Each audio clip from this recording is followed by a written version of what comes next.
He hated it. Said he wanted this stuff. 100 years ago, a new theory about human nature was put forward by Sigmund Freud. He had discovered, he said, primitive sexual and aggressive forces hidden deep inside the minds of all human beings. Forces which, if not controlled, led individuals and societies to chaos and destruction. This series is about how those in power have used Freud's theories to try and control the dangerous crowd in an age of mass democracy. At the heart of the story is not just Sigmund Freud, but other members of the Freud family.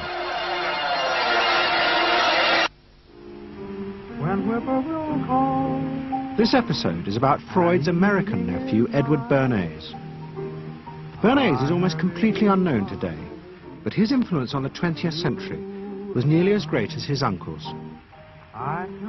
Because Bernays was the first person to take Freud's ideas about human beings and use them to manipulate the masses.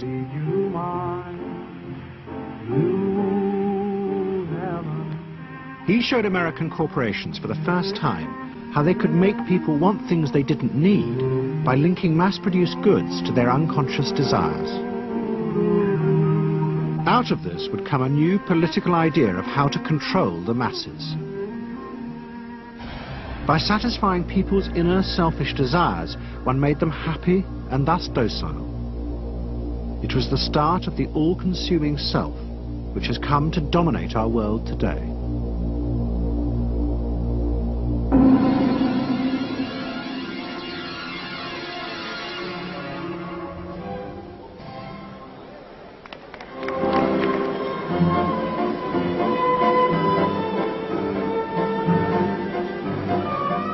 Freud's ideas about how the human mind works have now become an accepted part of society, as have psychoanalysts.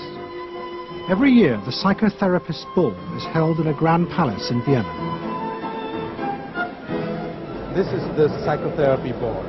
Psychotherapists come, some advanced patients come, or former patients come, and many other people, friends, but also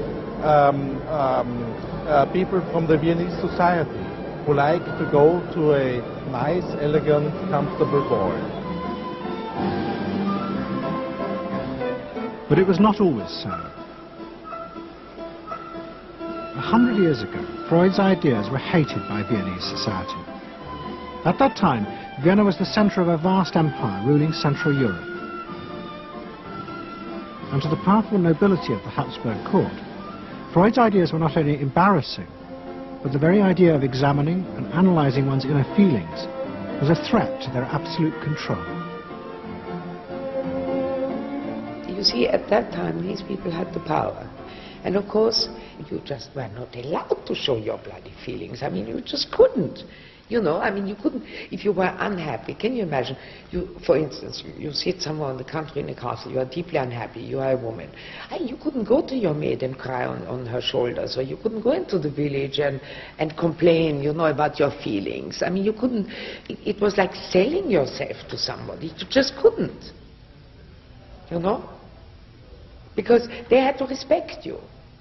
Now, of course, Freud, you see, put that thought very much into question, because you see, to examine yourself, you would have to put a lot of other things into question. Your society, everything what surrounds you. And that wasn't a good thing at that time. Why not? Because your self-created empire, to a certain extent, would have fallen into bits much earlier already.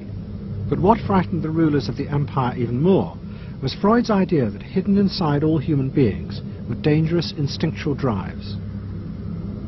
Freud had devised a method he called psychoanalysis. By analyzing dreams and free association, he had unearthed, he said, powerful sexual and aggressive forces which were the remnants of our animal past. Feelings we repressed because they were too dangerous. Freud devised a method for exploring a hidden part of the mind, which we nowadays call the unconscious, which is a part that is totally unknown to our consciousness, that there exists a barrier in all our minds, which prevents these hidden and unwelcome impulses of the unconscious from emerging. Good night.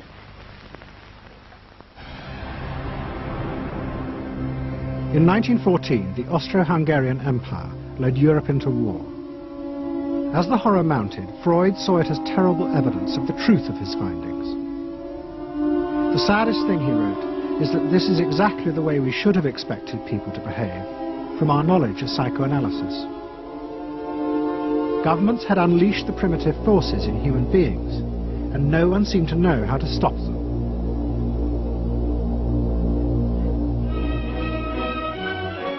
At that time, Freud's young nephew, Edward Bernays, was working as a press agent in America. His main client was the world-famous opera singer Caruso, who was touring the United States.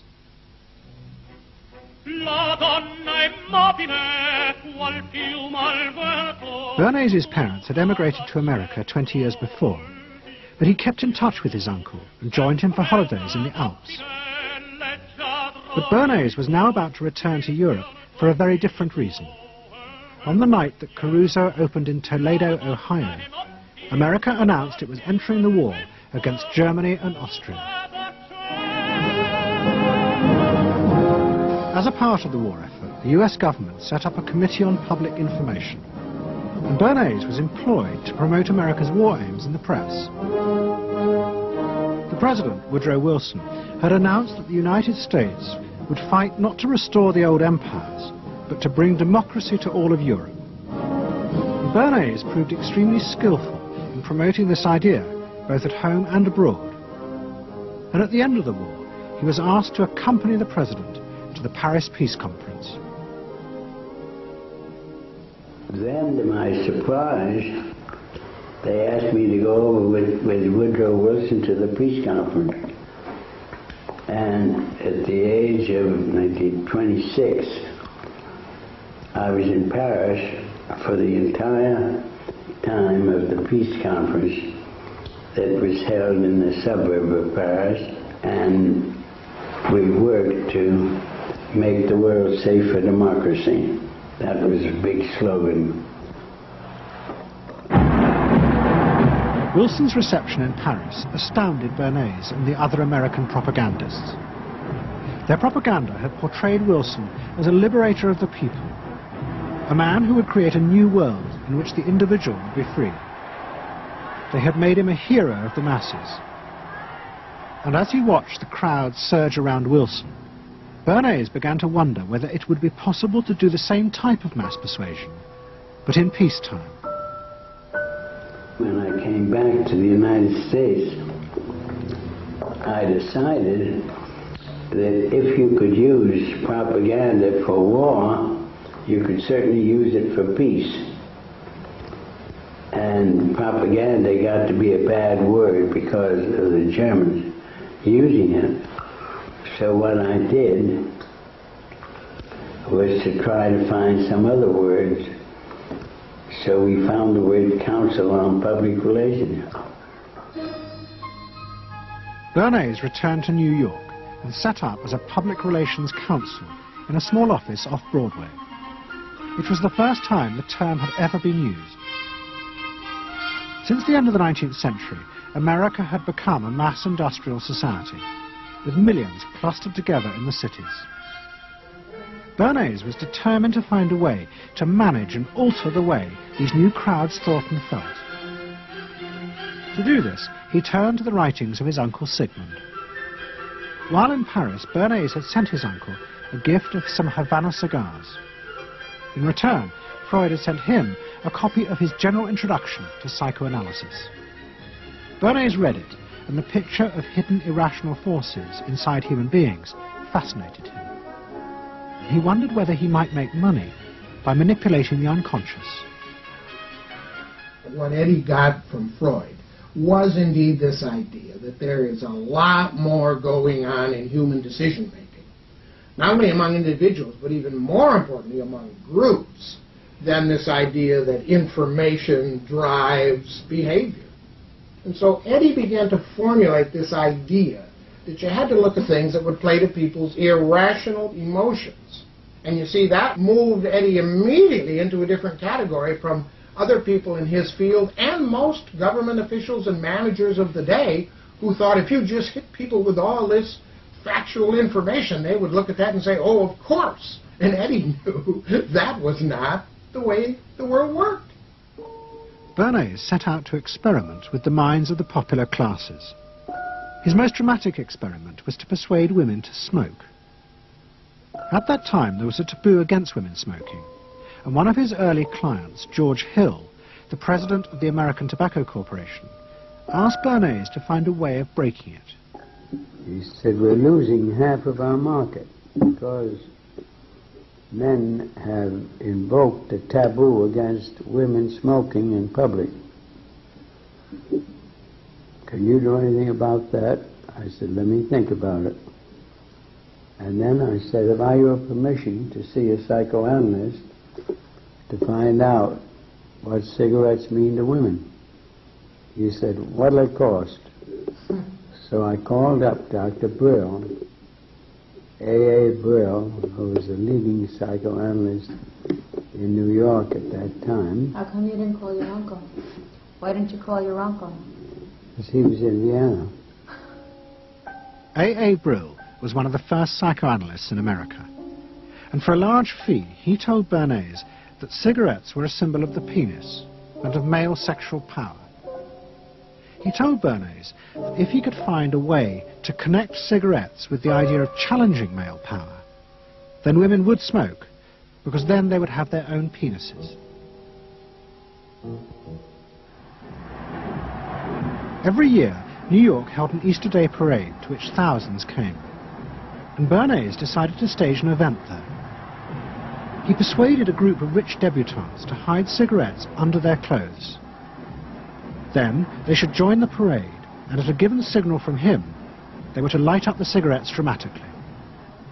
Bernays then informed the press that he had heard that a group of suffragettes were preparing to protest by lighting up what they called torches of freedom. He knew this would be an outcry, and he knew that all of the photographers would be there to capture this moment, and so he was ready with a phrase which was torches of freedom. And so here you have a symbol, women, young women, debutantes, smoking a cigarette in public with a phrase that means anybody who believes in this kind of equality pretty much has to support them in the ensuing debate about this, because torches of freedom. I mean, what's on all American coins? It's liberty. She's holding up the torch. You see, and so all of this is there together. There's emotion, there's memory, there's a rational phrase, even though it's using a lot of emotional elements. It's a phrase that works in a rational sense. All of this is together. And so the next day, this was not just in all of the New York papers, it was across the United States and around the world. And from that point forward, the sale of cigarettes to women began to rise. He had made them socially acceptable with a single symbolic act. What Bernays had created was the idea that if a woman smoked, it made her more powerful and independent, an idea that still persists today. Embrace me, my sweet embrace. It made him realize that it was possible to persuade people to behave irrationally if you link products to their emotional desires and feelings. The idea that smoking actually made women freer was completely irrational, but it made them feel more independent. It meant that irrelevant objects could become powerful emotional symbols of how you wanted to be seen by others. Eddie Bernays saw the way to sell product was not to sell it to your intellect, that you ought to buy an automobile, but that you will feel better about it if you have this automobile. I think he originated that idea, that they weren't just purchasing something, but they were engaging themselves emotionally or personally in the product or service. That it's not, you think you need a new piece of clothing, but you'll feel better with the piece of clothing. That was his contribution in a very real sense. We see it all over the place today, but I think he originated the idea of the emotional connect to a product or service. What Bernays was doing fascinated America's corporations. They had come out of the war rich and powerful, but they had a growing worry.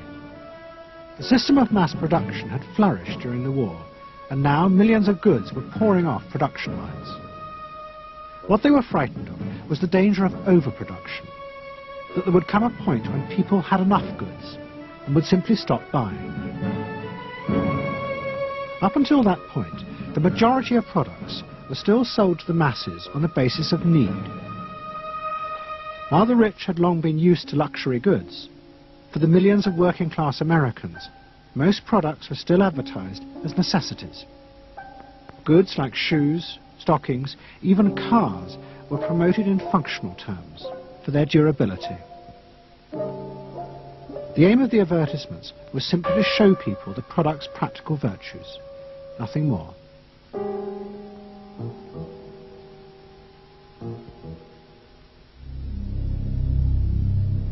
What the corporations realized they had to do was transform the way the majority of Americans thought about products. One leading Wall Street banker, Paul Mazur of Lehman Brothers, was clear about what was necessary. We must shift America, he wrote, from a needs to a desires culture. People must be trained to desire, to want new things even before the old have been entirely consumed. We must shape a new mentality in America. Man's desires must overshadow his needs. Prior to that time, there was no American consumer. There was the American worker, and there was the American owner, and they manufactured and they saved and they ate what they had to, and the people shopped for what they needed. And while the very rich may have bought things they didn't need, most people did not. And Mazur envisioned a break with that, where you would have things that you didn't actually need, but you wanted, as opposed to needed. And the man who would be at the center of changing that mentality for the corporations was Edward Bernays. Bernays really is the guy within the United States, more than anybody else, who sort of brings to the table psychological theory as something that is an essential part of how, from the corporate side, of how we are going to appeal to the masses effectively. And the whole sort of merchandising establishment and sales establishment is ready for Sigmund Freud. I mean, they are ready for understanding what motivates the human mind. And so that there's this real openness to Bernays' techniques being used to sell products to the masses. Beginning in the early 20s, the New York banks funded the creation of chains of department stores across America. They were to be the outlets for the mass-produced goods, and Bernays' job was to produce the new type of customer. Bernays began to create many of the techniques of mass consumer persuasion that we now live with. He was employed by William Randolph Hearst to promote his new women's magazines, and Bernays glamorized them by placing articles and advertisements that linked products made by others of his clients to famous film stars like Clara Bow, who was also his client. Bernays also began the practice of product placement in the movies, and he dressed the stars at the film's premieres with clothes and jewelry from other firms he represented. He was, he claimed, the first person to tell car companies they could sell cars as symbols of male sexuality. He employed psychologists to issue reports that said products were good for you, and then pretended they were independent studies. He organized fashion shows in the department stores and paid celebrities to repeat the new and essential message: you bought things not just for need, but to express your inner sense of yourself to others. There's a psychology of dress. Have you ever thought about it? How it can express your character? You all have interesting characters, but some of them are all hidden. I wonder why you all want to dress always the same, with the same hats and the same coats. I'm sure all of you are interesting and have wonderful things about you, but looking at you in the street, you all look so much the same. And that's why I'm talking to you about the psychology of dress. Try and express yourselves better in your dress.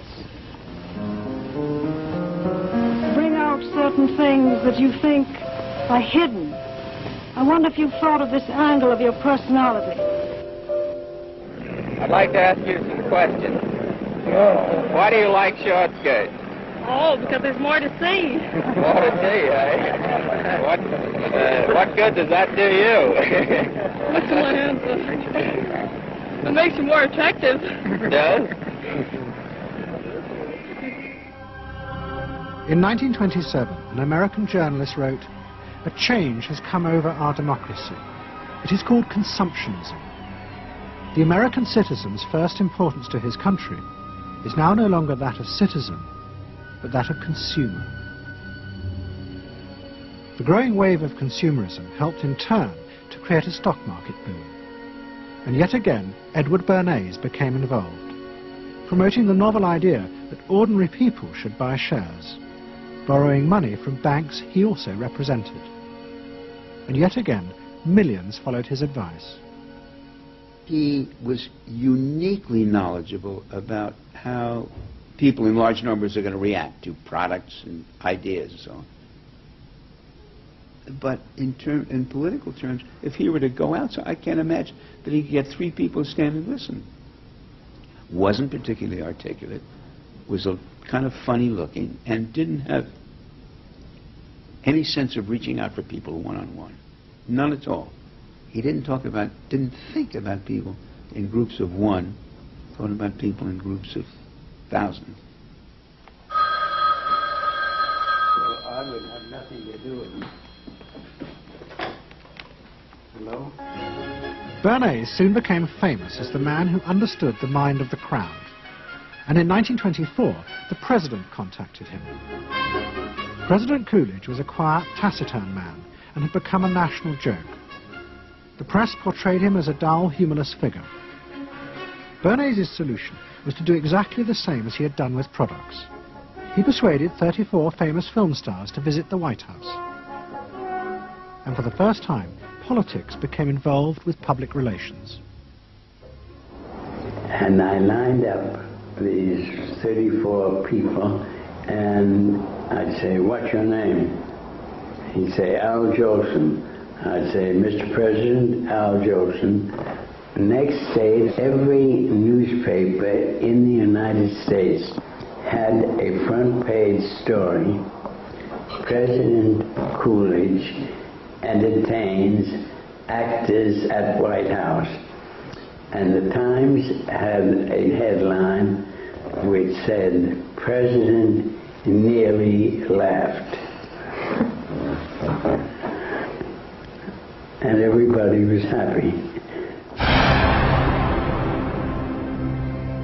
But while Bernays became rich and powerful in America, in Vienna his uncle was facing disaster. Like much of Europe, Vienna was suffering an economic crisis and massive inflation, which wiped out all of Freud's savings. Facing bankruptcy, he wrote to his nephew for help. Bernays responded by arranging for Freud's works to be published for the first time in America, and began to send his uncle precious dollars, which Freud kept secretly in a foreign bank account.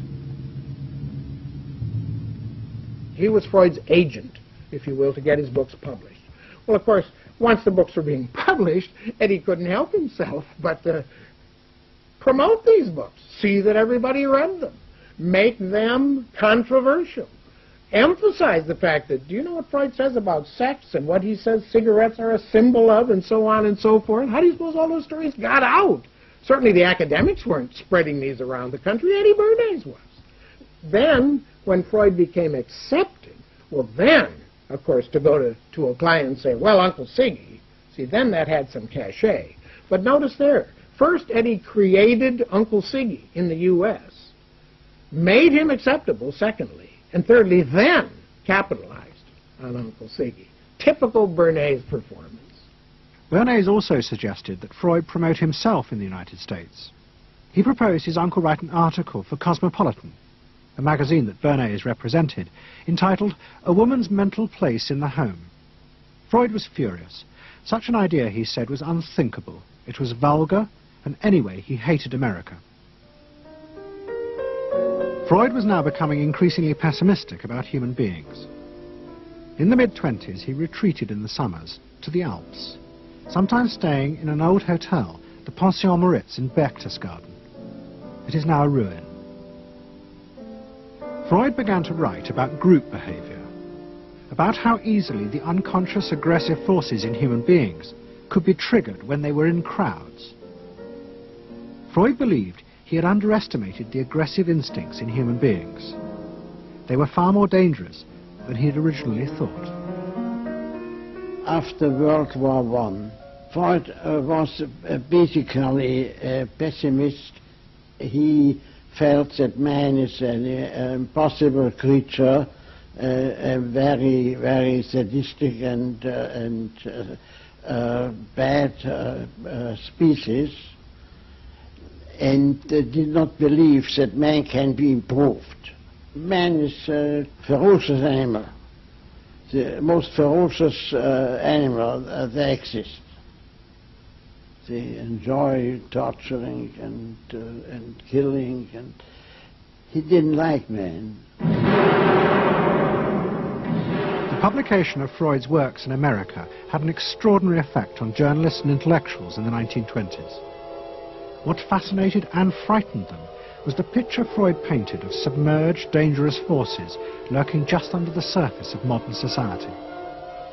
Forces that could erupt easily to produce the frenzied mob which had the power to destroy even governments. It was this they believed had happened in Russia. To many, this meant that one of the guiding principles of mass democracy was wrong. The belief that human beings could be trusted to make decisions on a rational basis. The leading political writer, Walter Lippmann, argued that if human beings were in reality driven by unconscious, irrational forces, then it was necessary to rethink democracy. What was needed was a new elite who could manage what he called the bewildered herd. This would be done through psychological techniques that would control the unconscious feelings of the masses. So here you have Walter Lippmann, probably the most influential political thinker in the United States, who is essentially saying that the basic mechanism of the mass mind is unreason, is irrationality, is animality. He believes that the mob in the street, which is how he sees ordinary people, are people who are driven not by their minds but by their spinal cords. The notion of kind of animal drives, unconscious instinctual drives lurking beneath the surface of civilization. And so they started looking towards psychological science as a way of understanding the mechanisms by which the popular mind works, specifically with the goal of figuring out how to understand how to apply those mechanisms to strategies for social control.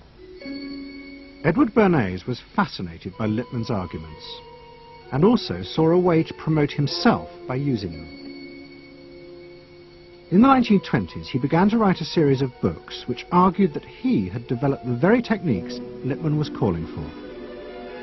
By stimulating people's inner desires and then sating them with consumer products, he was creating a new way to manage the irrational force of the masses. He called it the engineering of consent.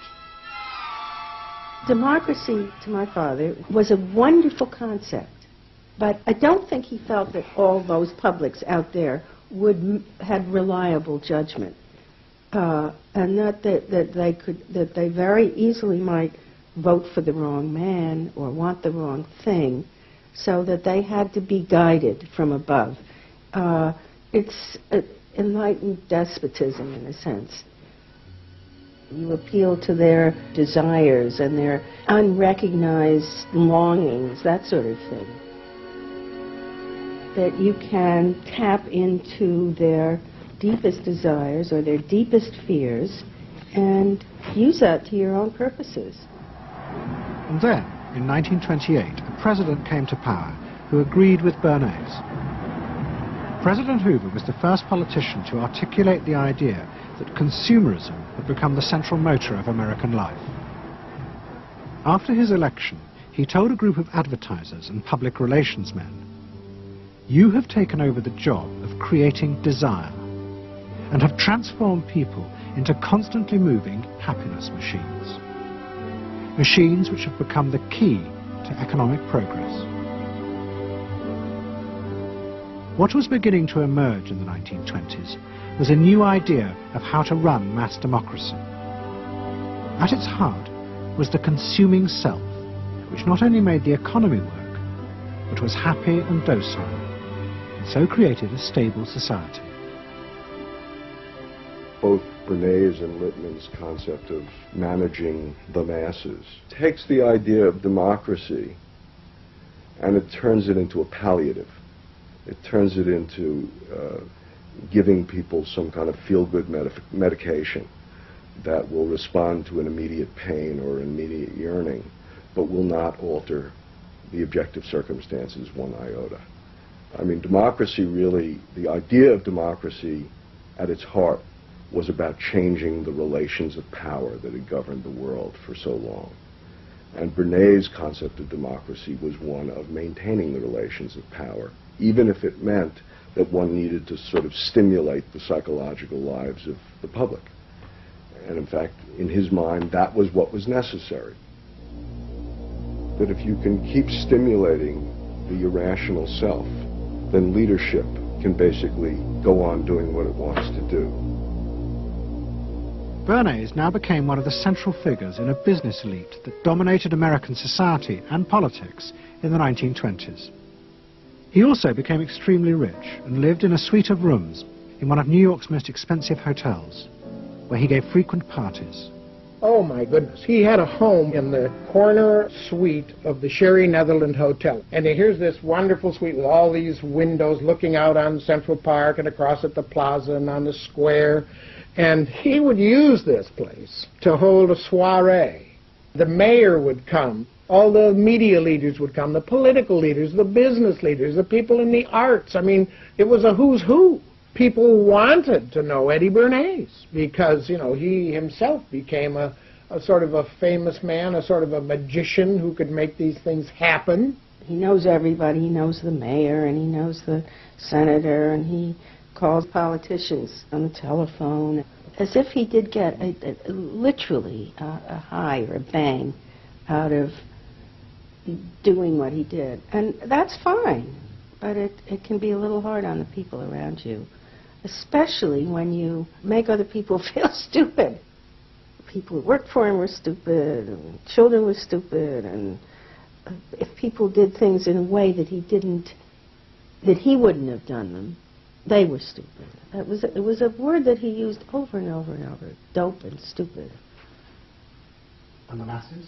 They were stupid.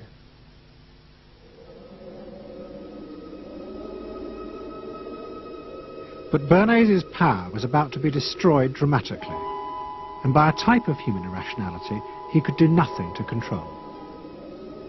At the end of October 1929, Bernays organized a huge national event to celebrate the 50th anniversary of the invention of the light bulb. President Hoover, the leaders of major corporations, and bankers like John D. Rockefeller were all summoned by Bernays to celebrate the power of American business.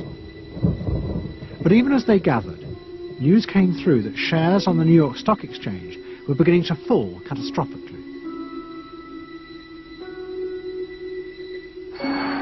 Throughout the 1920s, speculators had borrowed billions of dollars. The banks had promoted the idea that this was a new era where market crashes were a thing of the past. But they were wrong. What was about to happen was the biggest stock market crash in history.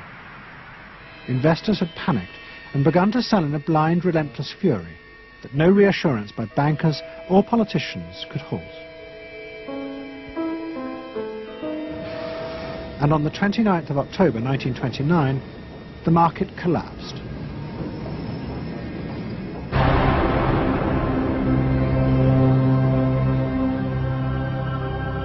The effect of the crash on the American economy was disastrous. Faced with recession and unemployment, millions of American workers stopped buying goods they didn't need.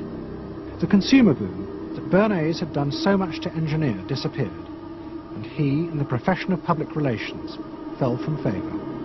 Bernays' brief moment of power seemed to be over.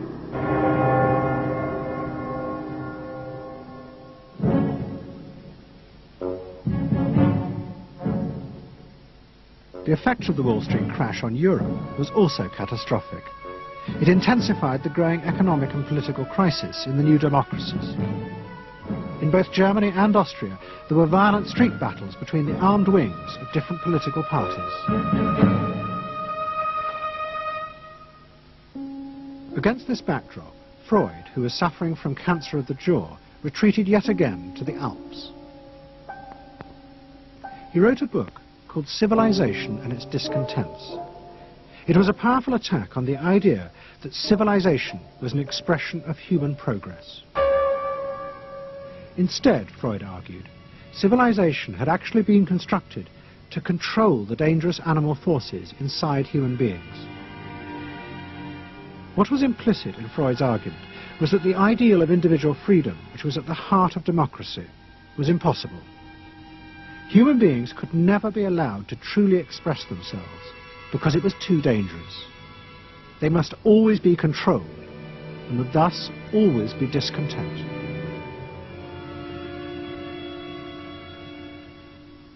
Man doesn't want to be civilized, and he is civilization brings discontent, but it's necessary to survival. Otherwise he couldn't survive. So he must be discontent, because this would be the only way to keep him within limits. But what did Freud think about the idea of the equality of man? He didn't believe in it.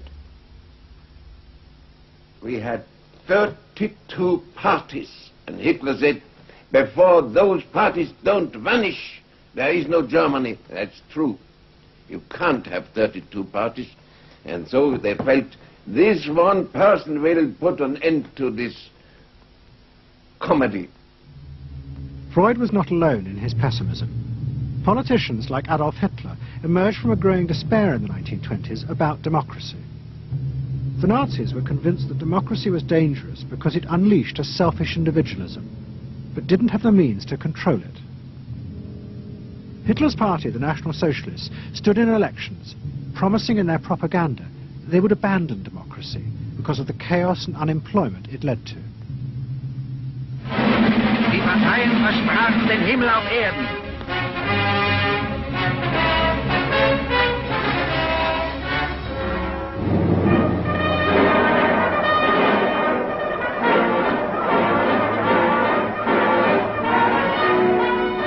In March 1933, the National Socialists were elected to power in Germany, and they set out to create a society that would control human beings in a different way.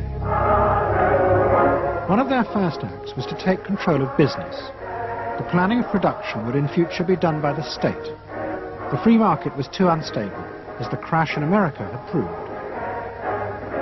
Workers' leisure time was also planned by the state through a new organization called Strength Through Joy.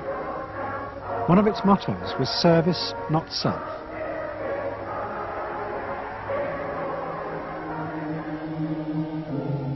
But the Nazis did not see this as a return to an old form of autocratic control. It was a new alternative to democracy, in which the feelings and the desires of the masses would still be central, but they would be channeled in such a way as to bind the nation together. The chief exponent of this was Joseph Goebbels, the Minister of Propaganda. Es mag gut sein, Macht zu besitzen, die auf Gewehren ruht. Besser aber und beglückender ist es, das Herz eines Volkes zu gewinnen und es auch zu behalten. Goebbels organized huge rallies, whose function, he said, was to forge the mind of the nation into a unity of thinking, feeling, and desire. One of his inspirations, he told an American journalist, was the writings of Freud's nephew, Edward Bernays. In his work on crowd psychology, Freud had described how the frightening irrationality inside human beings could emerge in such groups. The deep, what he called libidinal forces of desire, are given up to the leader, while the aggressive instincts are unleashed on those outside the group. Freud wrote this as a warning.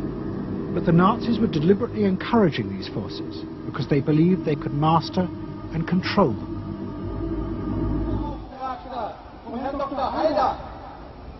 Well, Freud was saying that masses are bound by libidinal forces. They love each other and delegate their ideas and their feelings to the chap on top. What are libidinal forces? What are libidinal forces? Well, forces of love. Not hate? No, hate is delegated to the others outside.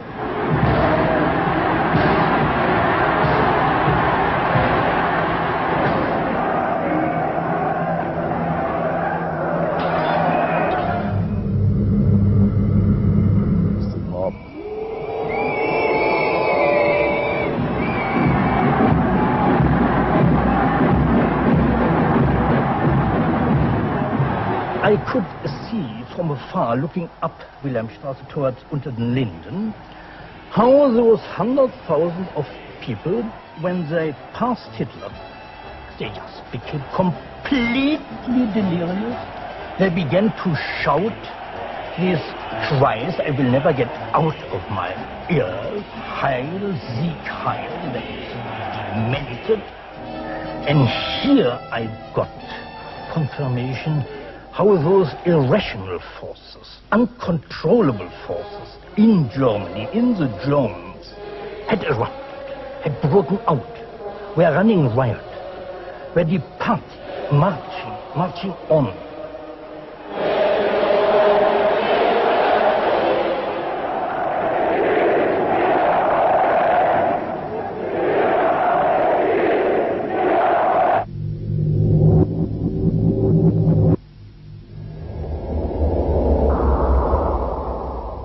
And in America too, democracy was under threat from the force of the angry mob. The effect of the stock market crash had been disastrous. There was growing violence as an angry population took out their frustration on the corporations who were seen to have caused this disaster.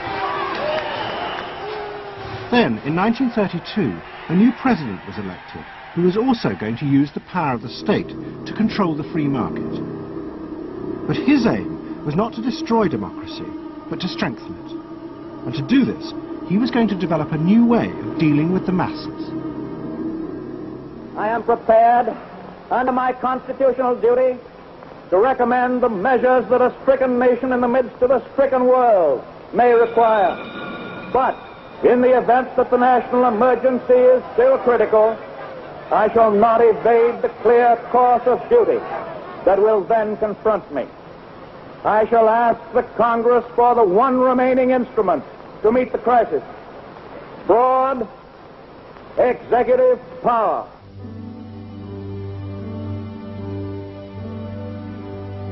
It was the start of what would become known as the New Deal. Roosevelt assembled a group of young technocrats and planners in Washington.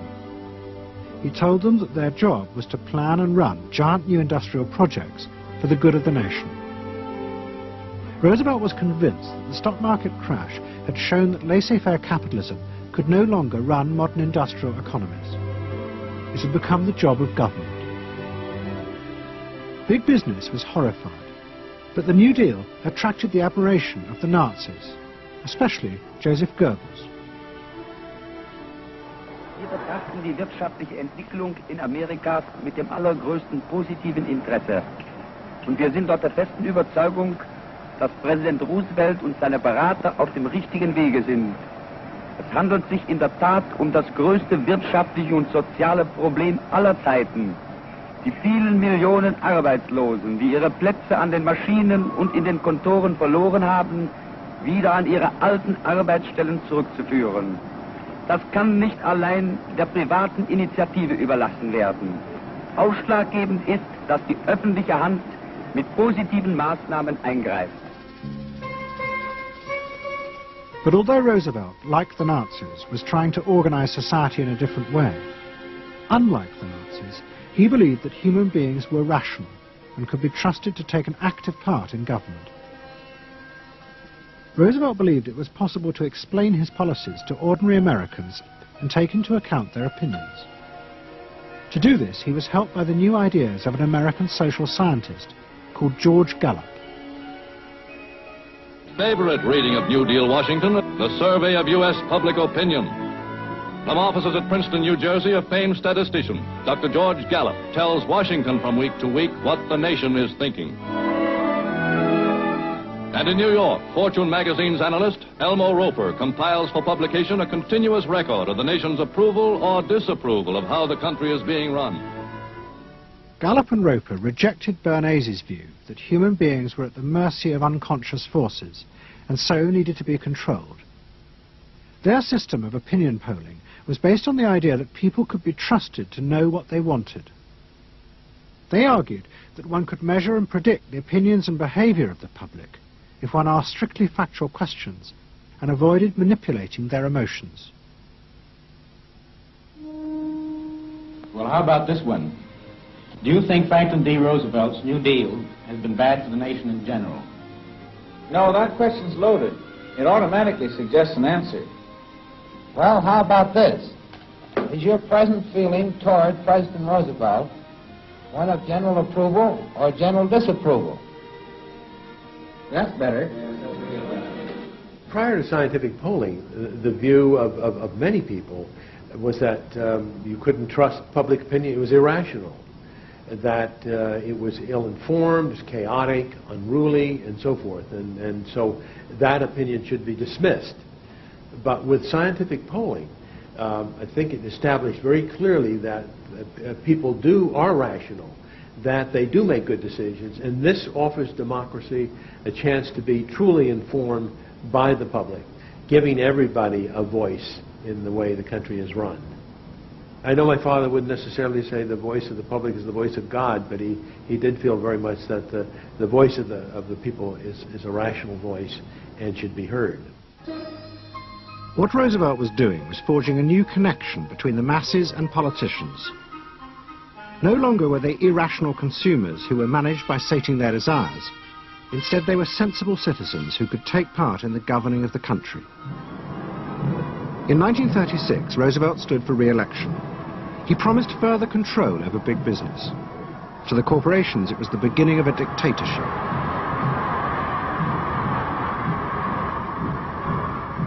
Roosevelt interferes with private enterprise and is running the country into debt for generations to come. The way to get recovery is to let business alone. But Roosevelt was triumphantly re-elected. It looks, my friends, like a real landslide this time. So please let me thank you again and tell you that I hope to see you all very soon and bid you an affectionate good night. Faced with this, business now decided to fight back, to regain power in America. At the heart of the battle would be Edward Bernays and the profession he had invented, public relations.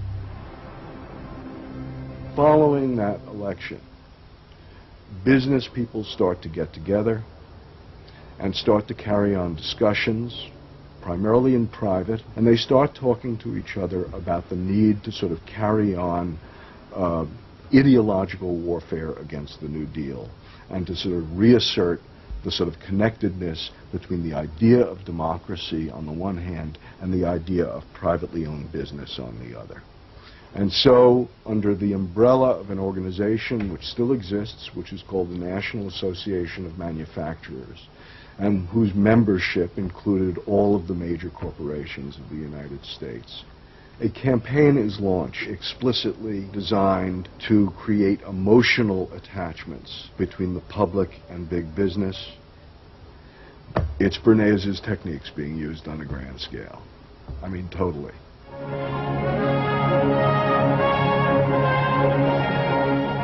General Motors' Parade of Progress, traveling the high roads and byroads of America, bringing to millions of Americans in their own hometown the fascinating story behind modern industry, showing... The campaign set out to show dramatically that it was business, not politicians, who had created modern America. A better mode of living for all of us.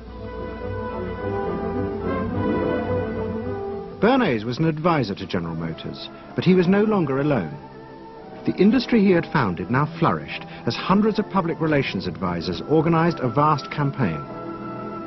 They not only used advertisements and billboards, but managed to insinuate their message into the editorial pages of the newspapers. It became a bitter fight. In response to the campaign, the government made films that warned of the unscrupulous manipulation of the press by big business. And the central villain was the new figure of the public relations man. They tried to achieve their ends by working entirely behind the scenes, corrupting and deceiving the public. The aims of such groups may be either good or bad, so far as the public interest is concerned, but their methods are a grave danger to democratic institutions. The films also showed how the responsible citizen could monitor the press themselves. They could create a chart that analyzed the reporting for signs of hidden bias. But such earnest instruction was to be no match for the powerful imagination of Edward Bernays. He was about to help create a vision of the utopia that free market capitalism would build in America if it was unleashed.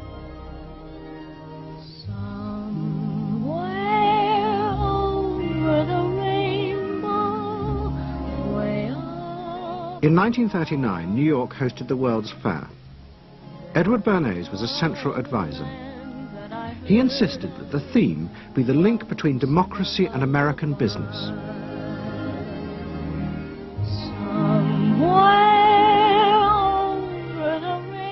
At the heart of the fair was a giant white dome that Bernays named Democracity. And the central exhibit was a vast working model of America's future, constructed by the General Motors Corporation. To my father, the World's Fair was an opportunity to keep the status quo, that is, capitalism, in a democracy. Democracy and capitalism, that marriage, right, linking, just like that. He did that by manipulating people and getting them to think that you couldn't have real democracy in anything but a capitalist society, which was capable of doing anything, of creating these wonderful highways, of making, moving pictures inside everybody's house, of telephones that didn't need cords, of sleek roadsters. I mean, it was consumerist, but at the same time, you inferred that in a funny way, democracy and capitalism went together. The World's Fair was an extraordinary success and captured America's imagination. The vision it portrayed was of a new form of democracy, in which business responded to people's innermost desires in a way politicians could never do. But it was a form of democracy that depended on treating people not as active citizens as Roosevelt did, but as passive consumers. Because this, Bernays believed, was the key to control in a mass democracy. It's not that the people are in charge, but that the people's desires are in charge. The people are not in charge. The people exercise no decision-making power within this environment. So democracy is reduced from something which assumes an active citizenry to the idea of the public as passive consumers. Driven primarily by instinctual or unconscious desires, and that if you can in fact trigger those needs and desires, you can get what you want from them. But this struggle between the two views of human beings as to whether they were rational or irrational was about to be dramatically affected by events in Europe. Events that would also change the fortunes of the Freud family. In March 1938, the Nazis annexed Austria. It was called the Anschluss. Hitler arrived in Vienna to an extraordinary outpouring of mass adulation. But even as he drove through the city, behind the scenes, the Nazis were systematically whipping up and unleashing the hatred of the crowd against the enemies of the new Greater Germany. The Anschluss was a kind of explosion of terrible hatred against the enemies, the so-called enemies, or whatever they considered enemies, against the Jews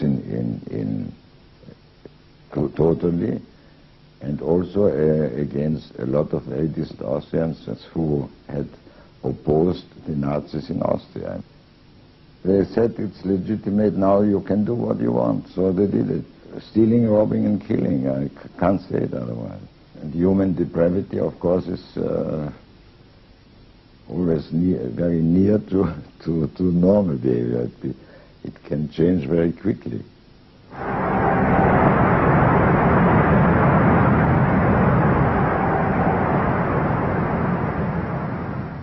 As the violence and assassinations raged in Vienna, Freud decided he had to leave. His aim was to go to Britain, but he knew that Britain, like many countries, was refusing entry to most Jewish refugees. But help came from the leading psychoanalyst in Britain, Ernest Jones.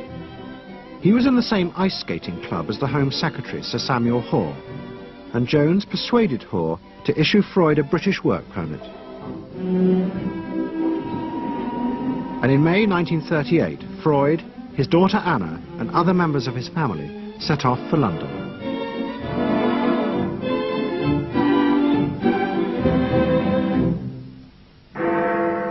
Freud arrived in London as Britain was preparing for war, and he settled with his daughter Anna in a house in Hampstead.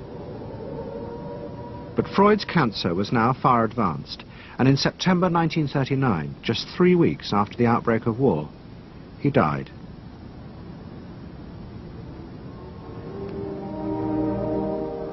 The Second World War would utterly transform the way governments saw democracy and the people they governed. Next week's programme will show how the American government, as a result of the war, became convinced there were savage, dangerous forces hidden inside all human beings, forces that needed to be controlled. The terrible evidence from the death camps seemed to show what happened when these forces were unleashed. And politicians and planners in post-war America would come to believe that hidden under the surface of their own population were the same dangerous forces. And they would turn to the Freud family to help control this enemy within.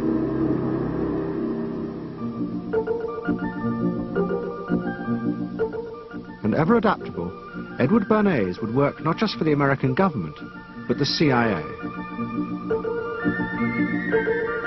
And Sigmund Freud's daughter Anna would also become powerful in the United States, because she believed that people could be taught to control the irrational forces within them.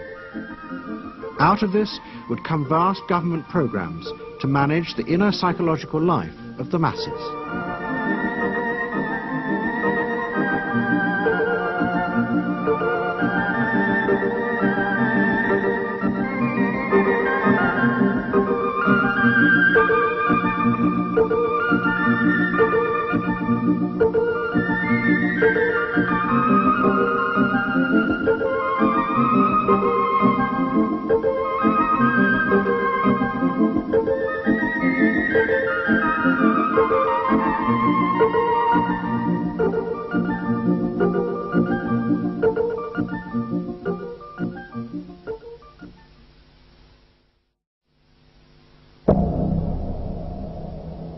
Let's say a word about dreams.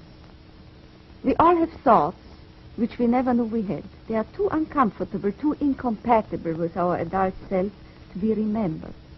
Yet they are often disturbing, rumbling under the surface like lava in a volcano. The dream is the royal road to these thoughts, the royal road to the unconscious. This is the story of how Sigmund Freud's ideas about the unconscious mind were used by those in power in post-war America to try and control the masses. Politicians and planners came to believe that Freud was right to suggest that hidden deep within all human beings were dangerous and irrational desires and fears. They were convinced that it was the unleashing of these instincts that had led to the barbarism of Nazi Germany. To stop it ever happening again, they set out to find ways to control this hidden enemy within the human mind.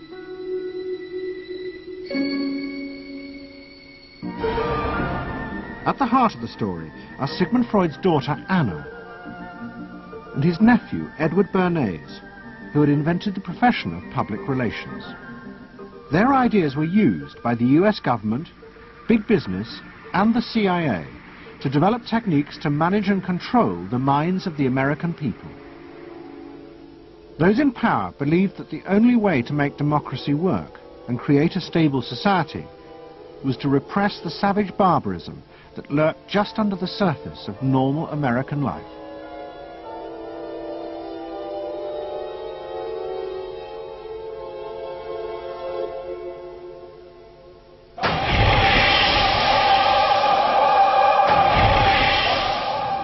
The story begins in the middle of the fierce fighting of the Second World War. As the fighting intensified, the American army was faced by an extraordinary number of mental breakdowns among its troops. 49% of all soldiers evacuated from combat were sent back because they suffered from mental problems. In desperation, the army turned to the new ideas of psychoanalysis. They made a film record of the experiment using hidden cameras. It says here on your record that you had headaches and that you had crying spells. Yes, sir. I believe that your profession is called nostalgia. In other words, homesickness. Yes, sir. It was induced when, shortly before the war, I received a picture of my sweetheart. Yes.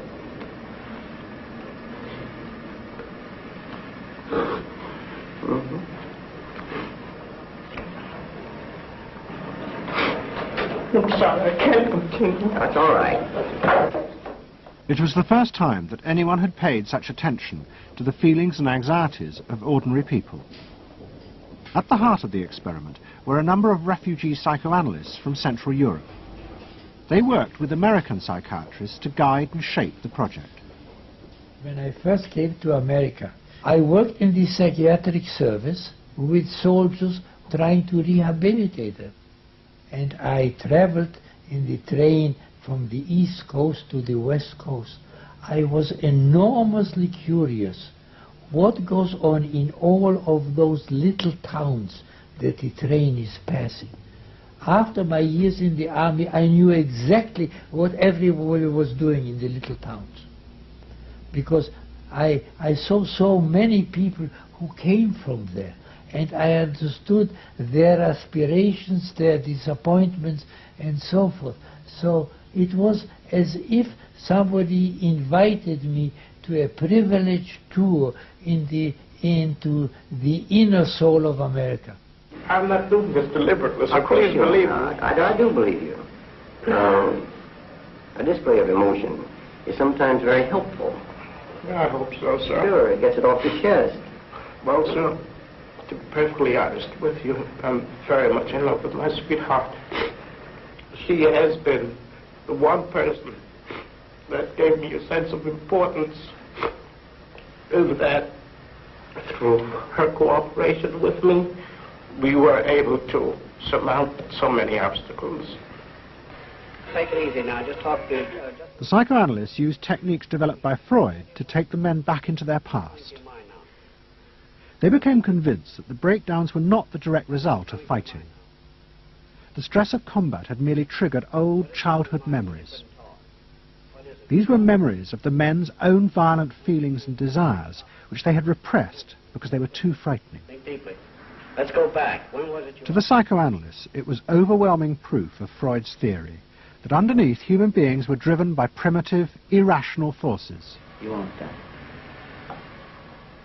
World War II was a major shattering experience because I discovered the enormous role of the irrational in the lives of most people. Now that I can say, that I learned that the ratio between the irrational and the rational in America is very much in favor of the irrational. That there is much greater unhappiness, much more suffering, much more. A sadder country than one would imagine it from the advertisements that you get. A much more problematic country. Victory in the Second World War was celebrated as a triumph of democracy. But in private, many policymakers were worried about the implications of the analysis of the soldiers. It seemed to show that underneath every American were irrational, violent drives. What had happened in Germany seemed to bear this out. The complicity of so many ordinary Germans in mass killings during the war showed just how easily these forces could break through and overwhelm democracy.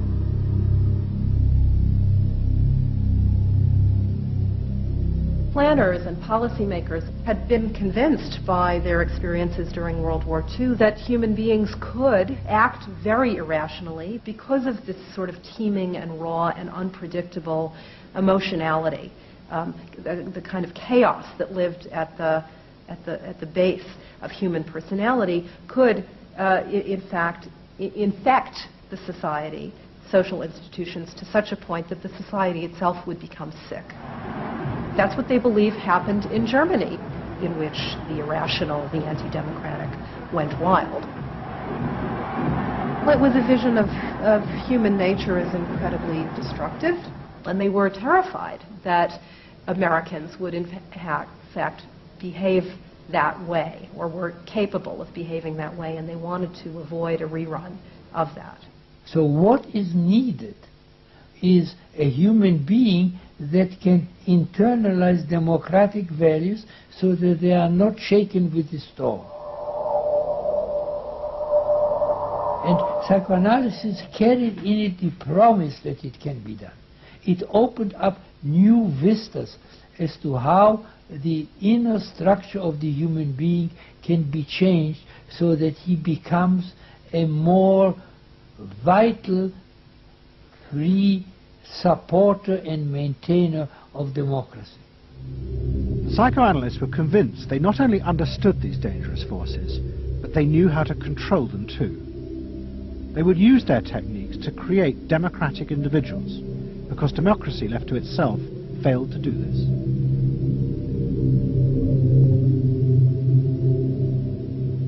The source of this idea was not only Sigmund Freud, but his youngest daughter, Anna. She had fled with her father to London before the outbreak of war, and after he died, Anna Freud became the acknowledged leader of the world psychoanalytic movement. She saw her job as to fulfill her father's dream of making his ideas accepted throughout the world. At the center of the Freud movement stood Tante Anna, because she managed to work herself into that position. She was recognized as that, and not just because she was the daughter. She worked on that. She was rather forbidding. She was not, to me, a warm person, not an aunt you could kiss or put your arms around. Not at all. And her whole life rotated around the spreading of psychoanalysis. Freud himself had seen the role of psychoanalysis as allowing people to understand their unconscious drives. But Anna Freud believed it was possible to teach individuals how to control these inner forces. She had come to believe this through analyzing children, above all the children of her close friend, Dorothy Burlingham. Dorothy Burlingham was an American millionairess who in the 1920s fled a failed marriage and brought her children to Anna Freud in Vienna. They were suffering terrible anxieties and aggression, but Anna Freud was convinced she could free them from this by changing the world around them. She thought that she could come in and into their environment, essentially, because they were children, you see. They didn't have independent lives of their own. She could go talk to the parents or the mother. She could go to the schools. She could influence their real world, the actual external world, to change their lives and to help them. And to change them as people? I think that was part of what her idea was, is that she felt that she could change them. From her analysis of the Burlingham children, Anna Freud developed a theory of how to help them control their inner drives. She believed that if, as well as psychotherapy, they were also encouraged to adapt to a good family and social environment, then the conscious part of their mind, the ego, would be strengthened in its struggle to control the unconscious. Anna Freud's aim was simply to help the children. But it was always the psychoanalyst who decided what was the right environment and the appropriate behavior for the children. and often as not, this reflected the social mores of the time.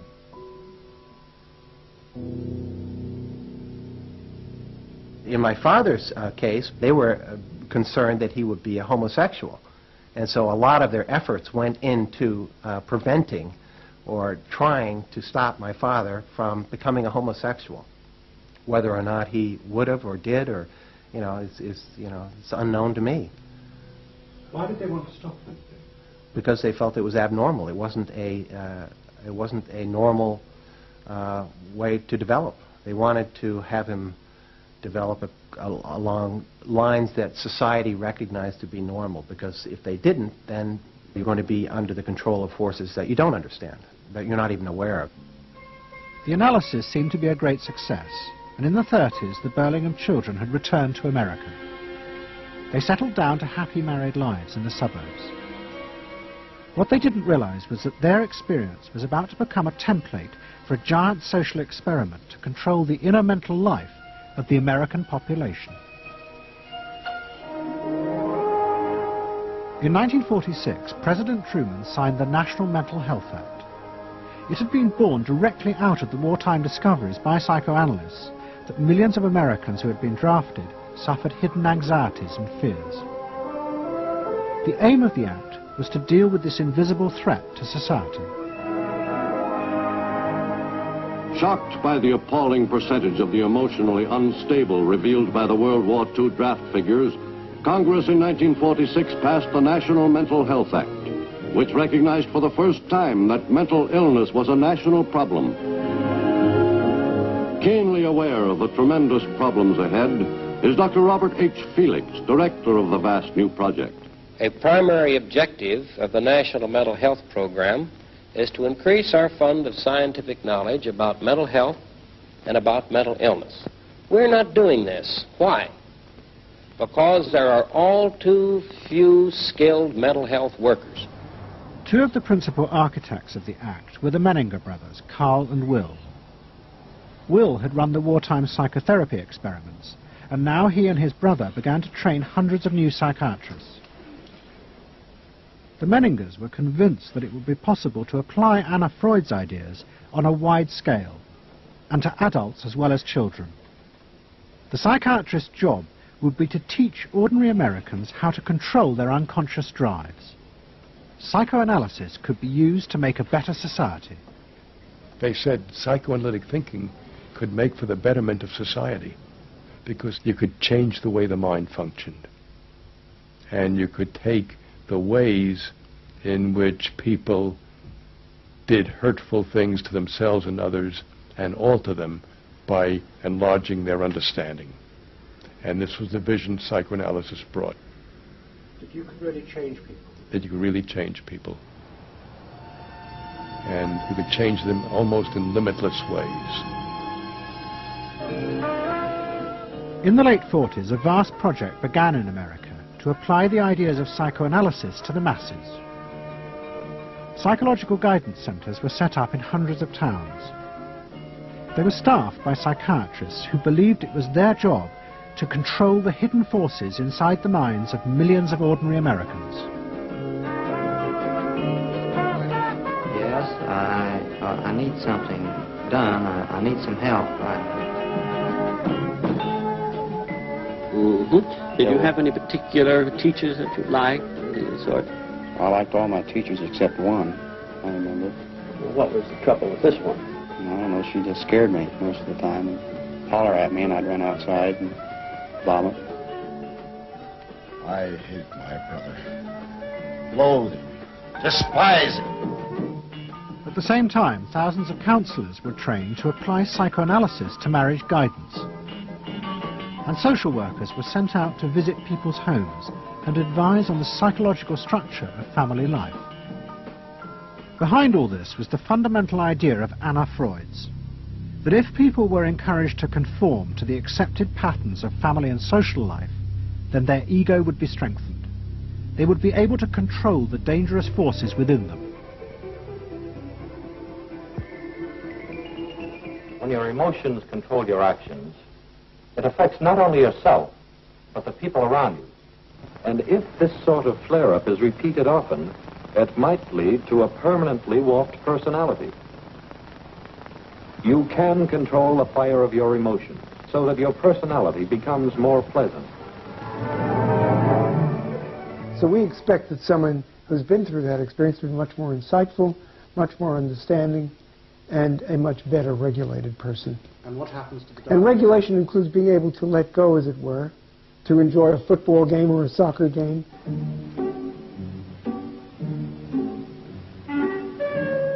A more understanding, yes, rational, but also appropriately emotional person. The regulatory aspects of the human mind would really be in charge. Instead of being overwhelmed by our passions and by our darker impulses. That one would be master or mistress of one's own passions. They just felt that the road to happiness was in adapting to the external world in which they lived. That people could be uncrippled from their own neurotic conflicts and impulses, that they would not engage in self-destructive behavior, that they would in fact adapt to the reality about them. They never questioned the reality. They never questioned that it might itself be a source of evil or something to which you could not adapt without compromise or without suffering or without exploiting yourself in some way. So there was this fit with the politics of the day. And a balance of emotions is important to a well-rounded personality. But it was only the beginning of the rise to power of psychoanalysis in America. Psychoanalysts were about to move into big business and use their techniques not just to create model citizens, but model consumers. Last week's episode showed how Freud's American nephew, Edward Bernays, had been the first to convince American corporations that they could sell products by connecting them with people's unconscious feelings. But now, a group of psychoanalysts were going to take what Bernays had begun and invent a whole range of techniques to get inside and manage the unconscious mind of the consumer. They were led by Ernest Dichter. Dichter had practiced next door to Freud in Vienna, but he had come to America and set up the Institute for Motivational Research in an old mansion north of New York. This is the Institute for Motivational Research, a place devoted to the intriguing business of finding out why people behave as they do, why they buy as they do, why they respond to advertising as they do. And this is Dr. Ernest Dichter. We don't go out and ask directly, why do you buy, why don't you? What we try to do instead is to understand the total personality, the self-image of the customer. We use all the resources of modern social sciences. It opens up some stimulating psychological techniques for selling any new product. Like the other psychoanalysts, Dichter believed that American citizens were fundamentally irrational beings. They could not be trusted. Their real reasons for buying products were rooted in unconscious desires and feelings. And Dichter wanted to find ways to uncover what he called the secret self of the American consumer. He was trying to get out of people's mind the unconscious motivations that they had for purchasing. These could be sexual, they could be psychological, they could be sociological, they could be a demand for status, a demand for recognition. There were things that people couldn't verbalize or wouldn't verbalize because they were too secret to them. They were too much a part of their nature, and they would be embarrassed. They would be embarrassed if they came out and said things like this. He would interview people, but not ask them direct questions, but let them talk freely like you do in psychoanalysis. And that was his background. And so he said, why can't we have a group therapy session about products? All right? And so Dichter built this room up above his garage, and he said we can have psychoanalysis of products. They can actually act out and verbalize their wants and needs. What we're going to do is try a couple of these salad dressings. Now let's see what happens. Here is our typical housewife. She doesn't follow the instructions. And they could be observed and watched, and other people could comment, and they could talk about it, and everybody could join in. He was the first to do this. This was absolutely the first thing that was ever done. And he had a movie projector up there where you could show advertisements and things like that, and people could react to them. And he invented the whole technique for mining the unconscious about the hidden psychological wants that people had about products. This became the focus group. It worked! Dichter's breakthrough came with a focus group study he did for Betty Crocker Foods. Like many food manufacturers in the early 50s, they had invented a new range of instant convenience foods. But although consumers had told market researchers they would welcome the idea, in fact, they were refusing to buy them. The worst problem was the Betty Crocker cake mix. Dichter did a series of focus groups where housewives free associated about the cake mix. He concluded that they felt unconscious guilt at the new image being promoted of ease and convenience. In other words, he understood that the barrier to the consumption of the product was the housewife's feeling of guilt about using it. They basically, on one hand, wanted to make it easy for themselves, but they felt guilty about it. So what you've got to do in those circumstances is remove the barrier being guilt. The way you do that is to give the housewife a greater sense of participation. And how do you do that? By adding an egg. Simple as that. As simple as that. Dichter told Betty Crocker to put an instruction on the packet that the housewife should add an egg. It would be an unconscious symbol, he said, of the housewife mixing in her own eggs as a gift to her husband, and so would lessen the guilt. Betty Crocker did it, and the sales soared. My cake is ready. The consumer may have basic needs that the consumer himself or herself doesn't fully understand. You have to know what those needs are in order to fully exploit the consumer. Is it wrong to give people what they want by taking away their defenses, helping remove their defenses? It seems so much longer than last year. It is. Nearly 4 inches longer in some models. Oh! Dichter's success led to a rush by corporations and advertising agencies to employ psychoanalysts. They became known as the Depth Boys, and they promised to show companies how to make millions by connecting their products with people's hidden desires. Dichter himself became a millionaire, famous for inventing slogans like "a tiger in your tank." Even the marketing of the Barbie doll came from a children's focus group.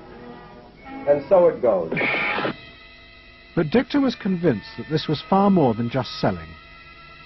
Like Anna Freud, he believed that the environment could be used to strengthen the human personality.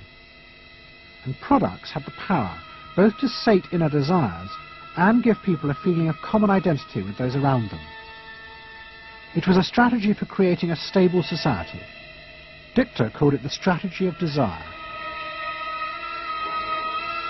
To understand a stable citizen, you have to know that modern man quite often tries to work off his frustrations by spending on self-gratification. Modern man is eternally ready to fill out his self-image by purchasing products which complement it. If you identify yourself with a product, it can have a therapeutic value. It improves your self-image, and you become a more secure person, and you have suddenly this confidence of going out in the world and doing what you want successfully. Bernays believed that that would then improve the whole of our society and become the best society on this planet.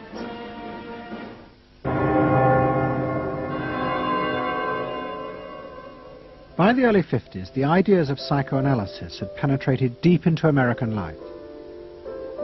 The psychoanalysts themselves became rich and powerful. Many had consulting rooms overlooking Central Park in New York.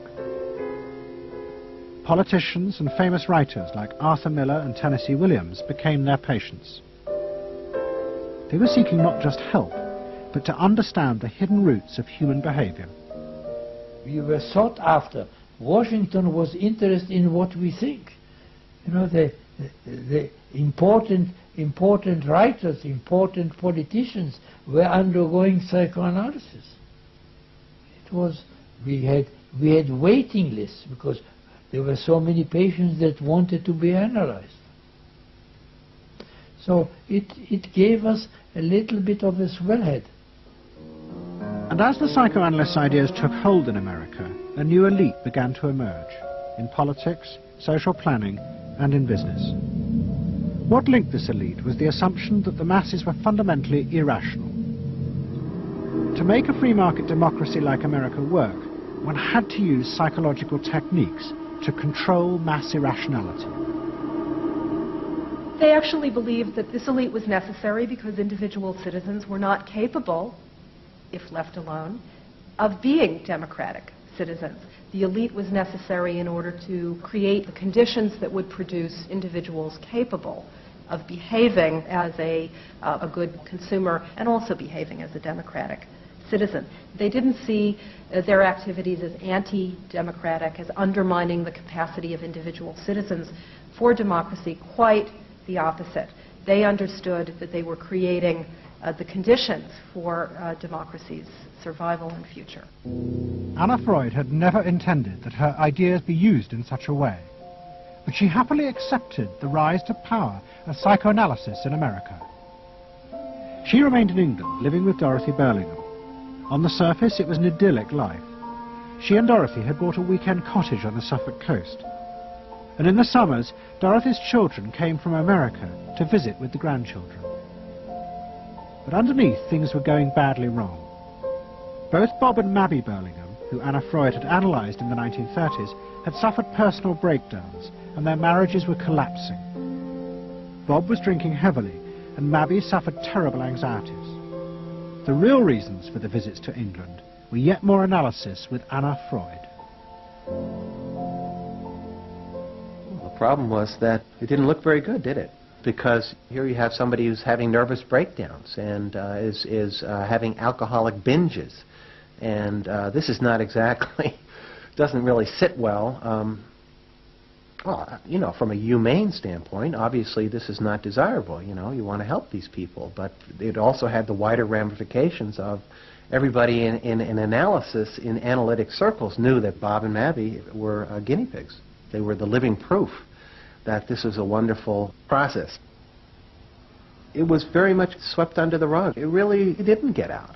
I mean, these people had such, their power and influence was such that, you know, you were very careful. Anna Freud was a very powerful person, and you were the grandchildren, and she knew a great deal more than you did about what went on in your parents' lives and so forth. It was not something you were going to tangle with, and you were a product of the whole situation.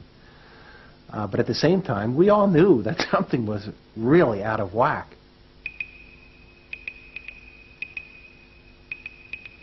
As she grew older, she became more and more important, didn't she? Politically and scientifically, but she didn't know when to stop. She was a bit too righteous. What she did was always the thing, and she would never, to my knowledge, acknowledge that she could make a mistake or be wrong. That is my feeling. But the power and influence of the Freud family in America was about to grow even more.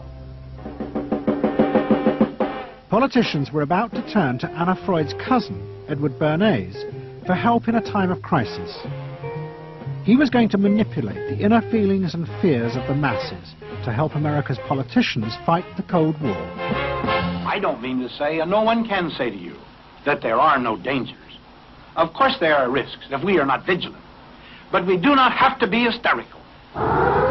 In 1953, the Soviet Union exploded its first hydrogen bomb, and the fear of nuclear war and communism gripped the United States. Those in power became concerned about how to reassure the population. Committees were set up and public information films made, appealing for calm in the face of new threats, like nuclear fallout. It's the fallacy of devoting 85% of one's worrying capacity to an agent that constitutes only about 15% of an atomic bomb's destroying potential. At this point, Edward Bernays was living in New York. In the 1920s, he had invented the profession of public relations and was now one of the most powerful PR men in America. He worked for most of the major corporations and advised politicians, including President Eisenhower. Like his uncle Sigmund, Bernays was convinced that human beings were driven by irrational forces. The only way to deal with the public was to connect with their unconscious desires and fears. Bernays argued that instead of trying to reduce people's fear of communism, one should actually encourage and manipulate the fear, but in such a way as it became a weapon in the Cold War. Rational argument was fruitless. What my father understood about groups is that they are manipulable, they're malleable, and that you can tap into their deepest desires or their deepest fears and use that to your own purposes. I don't think he felt that all those publics out there had reliable judgment, that they very easily might vote for the wrong man or want the wrong thing, so that they had to be guided from above. One of Bernays' main clients was the giant United Fruit Company. They owned vast banana plantations in Guatemala in Central America. For decades, United Fruit had controlled the country through pliable dictators. It was known as a banana republic. But in 1950, a young officer, Colonel Arbenz, was elected president. He promised to remove United Fruit's control over the country. And in 1953, he announced the government would take over much of their land. It was a massively popular move, but a disaster for United Fruit, and they turned to Bernays to help get rid of Arbenz.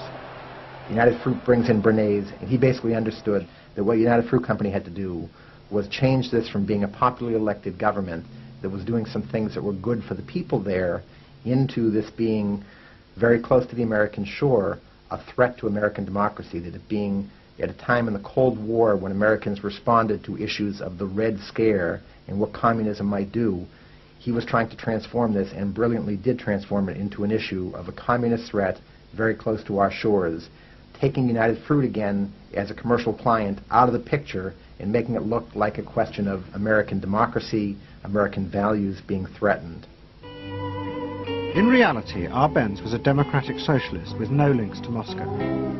But Bernays set out to turn him into a communist threat to America.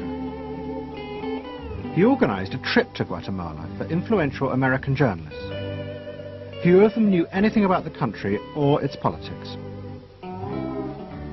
Bernays arranged for them to be entertained and to meet selected Guatemalan politicians who told them that Arbenz was a communist controlled by Moscow. During the trip, there was also a violent anti-American demonstration in the capital. Many of those who worked for United Fruit were convinced it had been organized by Bernays himself. He also created a fake independent news agency in America called the Middle American Information Bureau. It bombarded the American media with press releases saying that Moscow was planning to use Guatemala as a beachhead to attack America. All of this had the desired effect. In Guatemala, the Jacob Arbenz regime became increasingly communistic after its inauguration in 1951. Communists in the Congress and high governmental positions controlled major committees, labor and farm groups, and propaganda facilities. They agitated and led in demonstrations against neighboring countries and the United States. What was profoundly new in terms of what Bernays did is he took this menace to our backyard in Guatemala. For the first time, we saw Reds a couple hundred miles from New Orleans who Eddie Bernays had us believing were a true threat to us, that it was going to be a Soviet outpost in our backyard. But what Bernays was doing was not just trying to blacken the Arbenz regime. He was part of a secret plot. President Eisenhower had agreed that America should topple the Arbenz government, but secretly. The CIA were instructed to organize a coup. Working with the United Fruit Company, the CIA trained and armed a rebel army, and found a new leader for the country called Colonel Armas. The CIA agent in charge was Howard Hunt, later one of the Watergate burglars. What we wanted to do was have a terror campaign to terrify Arbenz particularly, terrify his troops, much as the German Stuka bombers terrified the population of Holland, Belgium, and Poland at the onset of World War II, and just rendered everybody paralyzed. As planes flown by CIA pilots dropped bombs on Guatemala City, Edward Bernays carried on his propaganda campaign in the American press. He was preparing the American population to see this as the liberation of Guatemala by freedom fighters for democracy. He totally understood that the coup would happen when the public and the press, when conditions in the public and the press allowed for a coup to happen, and he created those conditions. He was totally savvy in terms of just what he was helping create there in terms of this overthrow. But ultimately he was reshaping reality, reshaping public opinion in a way that's undemocratic and manipulative. On June the 27th, 1954, Colonel Arbenz fled the country, and Armas arrived as the new leader. Within months, Vice President Nixon visited Guatemala. In an event staged by United Fruit's PR department, he was shown piles of Marxist literature that had been found, it was said, in the presidential palace.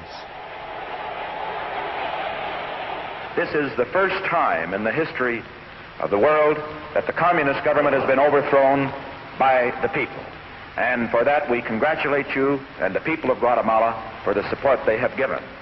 And we are sure that under your leadership, supported by the people whom I have met by the hundreds on my visit to Guatemala, that Guatemala is going to enter a new era in which there will be prosperity for the people together with liberty for the people.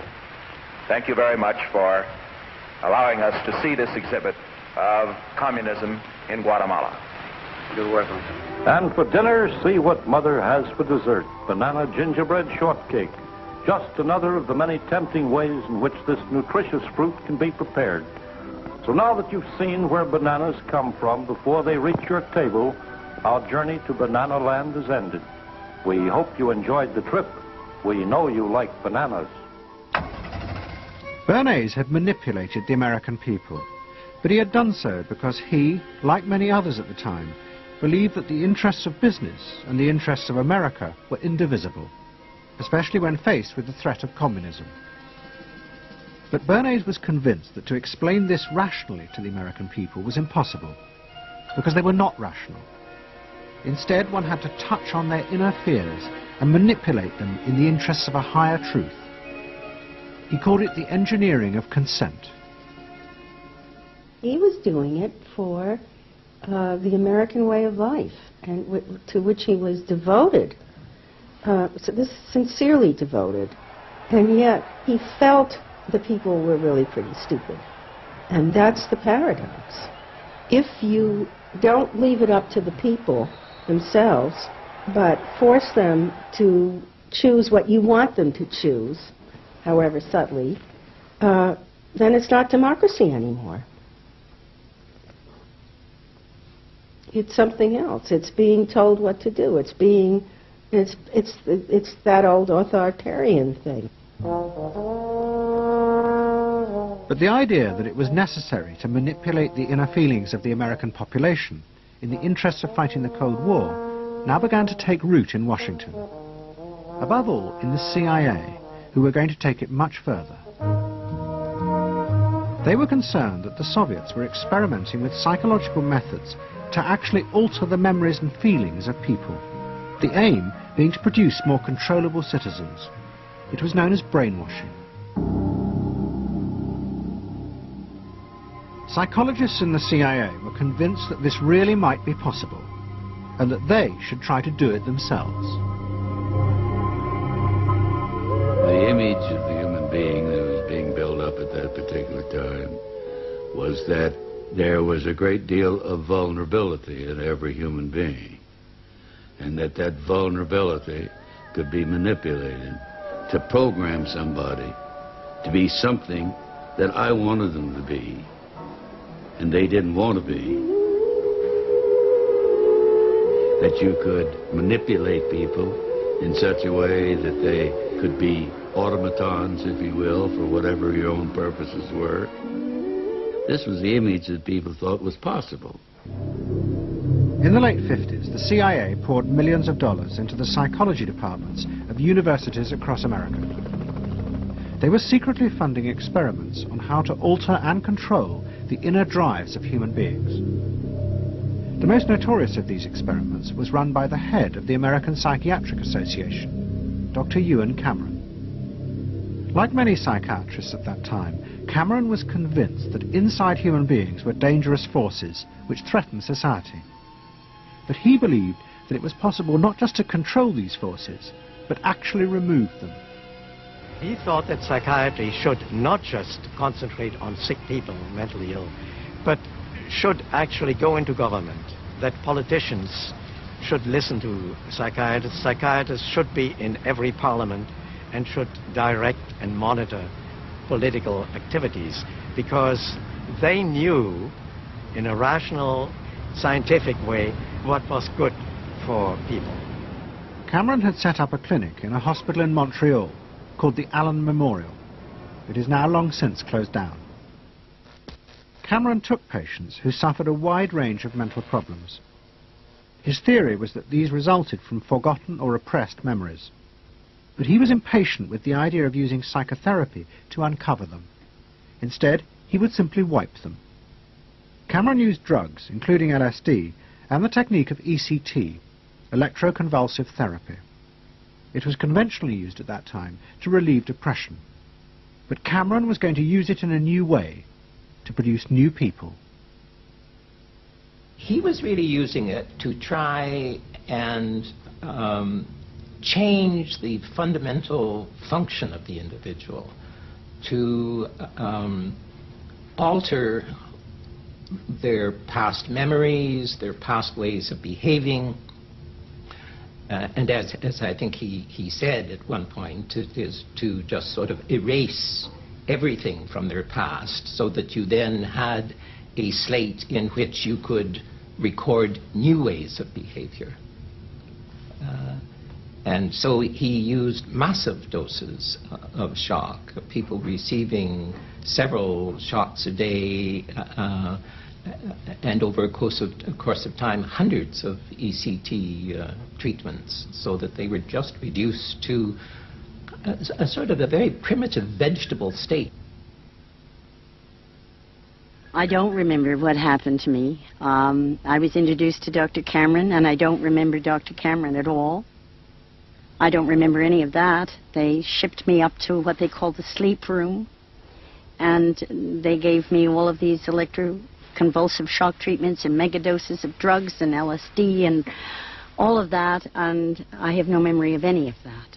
Nothing of that time in the Allen Memorial or any of my life previous to that. All gone. Wiped. And then having depatterned somebody or brought them down to where basically nothing but the essential functions of the body were going on in terms of breathing and things of this nature. Then he would begin to feed material into these individuals, positive material, such that the brain would be programmed in a positive way, so that the individual would be completely altered. Then he put these tapes under our pillows called psychic driving.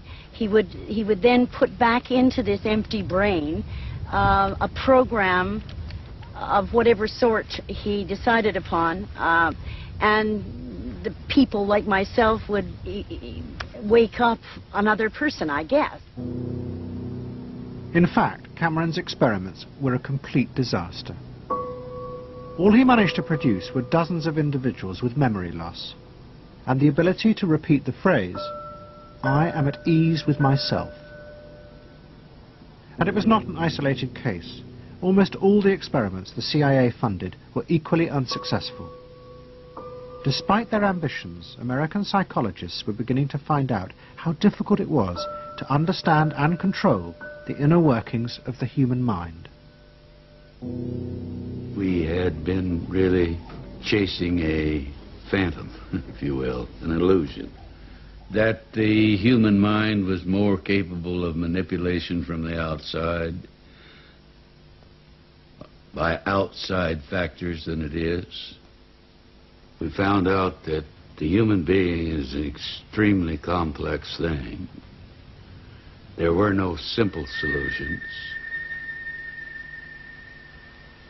But you've just got to bear in mind that these were very strange times. The psychoanalysts had come to power in America because of their theory that they knew how to control the dangerous forces inside human beings. But now the psychoanalysts were about to face a high-profile failure that would lead people to begin questioning the very basis of their ideas. It began in Hollywood. The film industry had become fascinated by psychoanalysis, and Anna Freud was a powerful influence on dozens of analysts in Los Angeles. They treated film stars, directors, and studio bosses. Anna Freud's closest friend was the most sought after of all, Ralph Greenson. And in 1960, the most famous star in the world turned to Greenson for help. Marilyn Monroe was suffering from despair and had become addicted to alcohol and drugs. Well, when I walked in to dinner, here was Marilyn Monroe. I'd made a picture with her called All About Eve. This is dinner at Ralph Greenson's. Yes. And the only thing was that Ralph was trying to show her, Romy, I never called him Ralph in my life. Romy was trying to show her that the way a family life ought really to be. So we were walking the dog after us. I said, "What the hell are you doing here?" I said, "You never asked me to dinner." And he said, "You weren't that sick." And I said, "Oh, no." He said, "The point is just this child has no frame of reference. In other words, she doesn't know what the goal is." What Greenson did was follow Anna Freud's theory. If Marilyn Monroe could be taught to conform to what society considered a normal pattern of life, that would help her ego control her inner destructive urges. But Greenson pushed it to an extreme. He persuaded Monroe to move into a house nearby that was decorated like his own. He then took her into his own family life, and he, his wife, and his daughter played at being Monroe's own family. Greenson himself would become the model of conformity. And so this someone whom she regarded as important and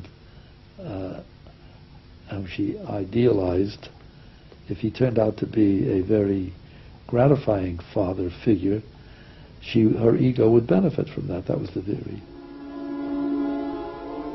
His wife and children, everyone was involved, yeah. They were strengthening the person. They were strengthening the mind. They were strengthening the agent that controls inner life against adversity, against insufficiency, against too much frustration. So that Marilyn Monroe would no longer be a helpless person looking for love. She'd have enough love. But despite all his efforts, Greenson was unable to help Marilyn Monroe. On August the 5th, 1962, she committed suicide in her house. The suicide shocked many in the analytic community, including Anna Freud. And high-profile figures in American life, who had previously been enthusiasts for psychoanalysis, now began to question why psychoanalysis had become so powerful in America. Was it really because it benefited individuals? Or had it in fact become a form of constraint in the interests of social order? The critics included Monroe's ex-husband, Arthur Miller. My argument with so much psychoanalysis is the preconception that suffering is a mistake, or a sign of weakness, or a sign even of illness, when in fact, possibly the greatest truths we know have come out of people's suffering. That the problem is not to undo suffering or to wipe it off the face of the earth, but to make it inform our lives, instead of trying to cure ourselves of it constantly and avoid it. And avoid anything but that lobotomized sense of what they call happiness. There's too much of an attempt, it seems to me, to think in terms of controlling man rather than freeing him. of defining him rather than letting him go. Mm-hmm. And it's part of the whole ideology of this age, which is power mad. Hey, have you heard about the crazy new way to send a message today? It's flashed on a screen, too quick to see, but still you get it subliminally. At the same time, an onslaught was launched on the way psychoanalysis was being used by business to control people. The first blow came with the bestseller, The Hidden Persuaders, written by Vance Packard. It accused psychoanalysts of reducing the American people to emotional puppets, whose only function was to keep the mass production lines running. They did this by manipulating people's unconscious desires to create longings for ever new brands and models. They had turned the population into unwitting participants in the system of planned obsolescence. The second blow came from an influential philosopher and social critic, Herbert Marcuse. He had been trained in psychoanalysis. This is a childish application of psychoanalysis, which does not take at all into consideration the very real political systematic waste of resources, of technology and of the productive process. For example, planned obsolescence. For example, the production of innumerable brands and gadgets who are, in the last analysis, all the same. The production of innumerable different marks of automobiles. And this prosperity at the same time, consciously or unconsciously, leads to a kind of schizophrenic existence. I believe that in this society an incredible quantum of aggressiveness and destructiveness is accumulated precisely because of the empty prosperity, which then simply erupts.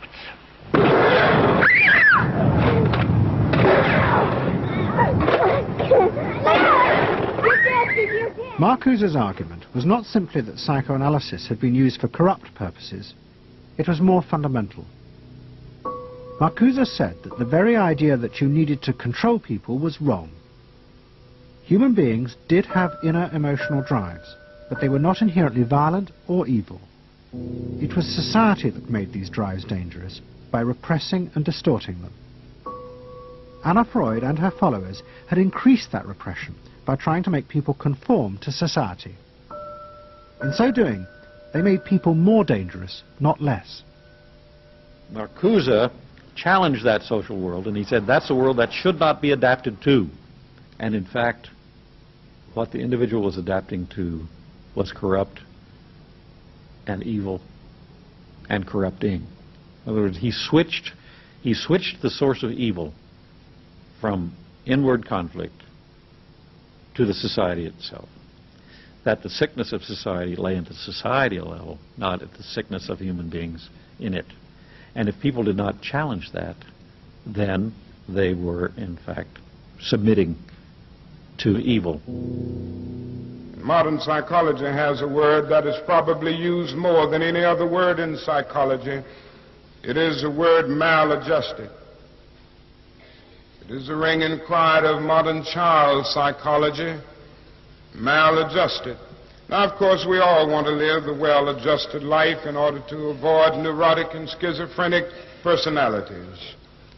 But as I move toward my conclusion, I would like to say to you today, in a very honest manner, that there are some things in our society and some things in our world for which I'm proud to be maladjusted. And I call upon all men of goodwill to be maladjusted to these things until the good society is realized. I must honestly say to you that I never intend to adjust myself to racial segregation and discrimination. I never intend to adjust myself to religious bigotry. I never intend to adjust myself to economic conditions that will take necessities from the many to give luxuries to the few, leave millions of God's children smothering in an airtight cage of poverty in the midst of an affluent society. The political influence of the Freudian psychoanalysts was over. Instead, they were now accused of having helped to create a repressive form of social control. Anna Freud and Dorothy Burlingham lived on in Sigmund Freud's old house in London. In 1970, Dorothy's son Bob died of alcoholism. And in 1973, his sister Mabby returned for yet more analysis with Anna Freud. She went back for more analysis. She was living at 20 Marisville Gardens in the Freud house, as I guess she did when she wasn't with her husband, and she committed suicide. She took an overdose of sleeping pills. In Freud's own house? In Freud's own house, right.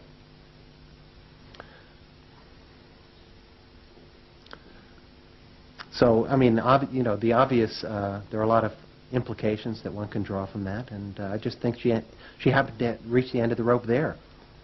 Although it would seem to be a very pointed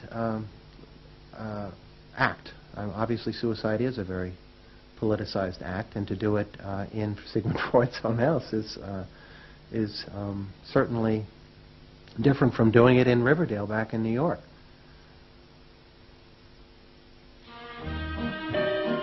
Next week's episode will tell the story of the rise to power of the enemies of the Freud family.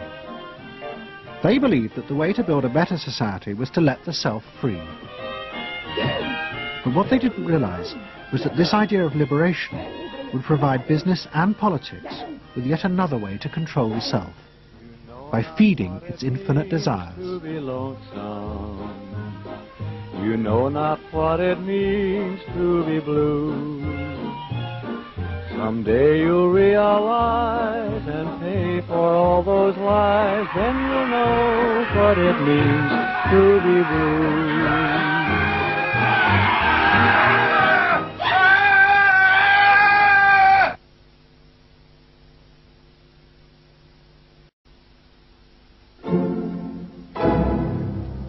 Don't settle for anything less than you can be. Make your life a masterpiece. This is a series about how Sigmund Freud's ideas about the unconscious mind have been used by those in power to control the masses in an age of democracy. Last week's episode showed how Freud's ideas spread throughout America in the 1950s. They were promoted by his daughter Anna and by Freud's nephew, Edward Bernays, who invented public relations. He brought Freud's theories into the heart of advertising and marketing. A man like you, I mean, with a car like this. What they both believed was that underneath all human beings was a hidden, irrational self, which needed to be controlled, both for the good of individuals and the stability of society. But the Freuds were about to be toppled from power by opponents who said they were wrong about human nature. The inner self did not need to be repressed and controlled. It should be encouraged to express itself.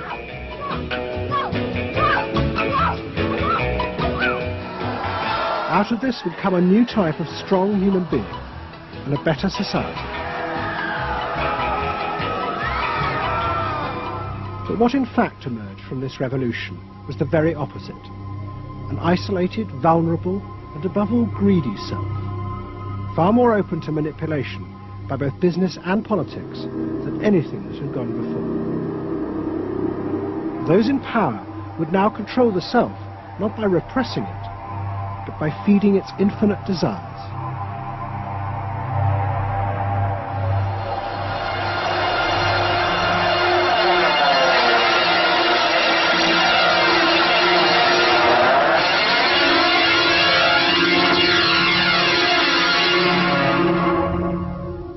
What goes on here is the liberation of feeling. In other words, feelings, not just memories, that have been suppressed.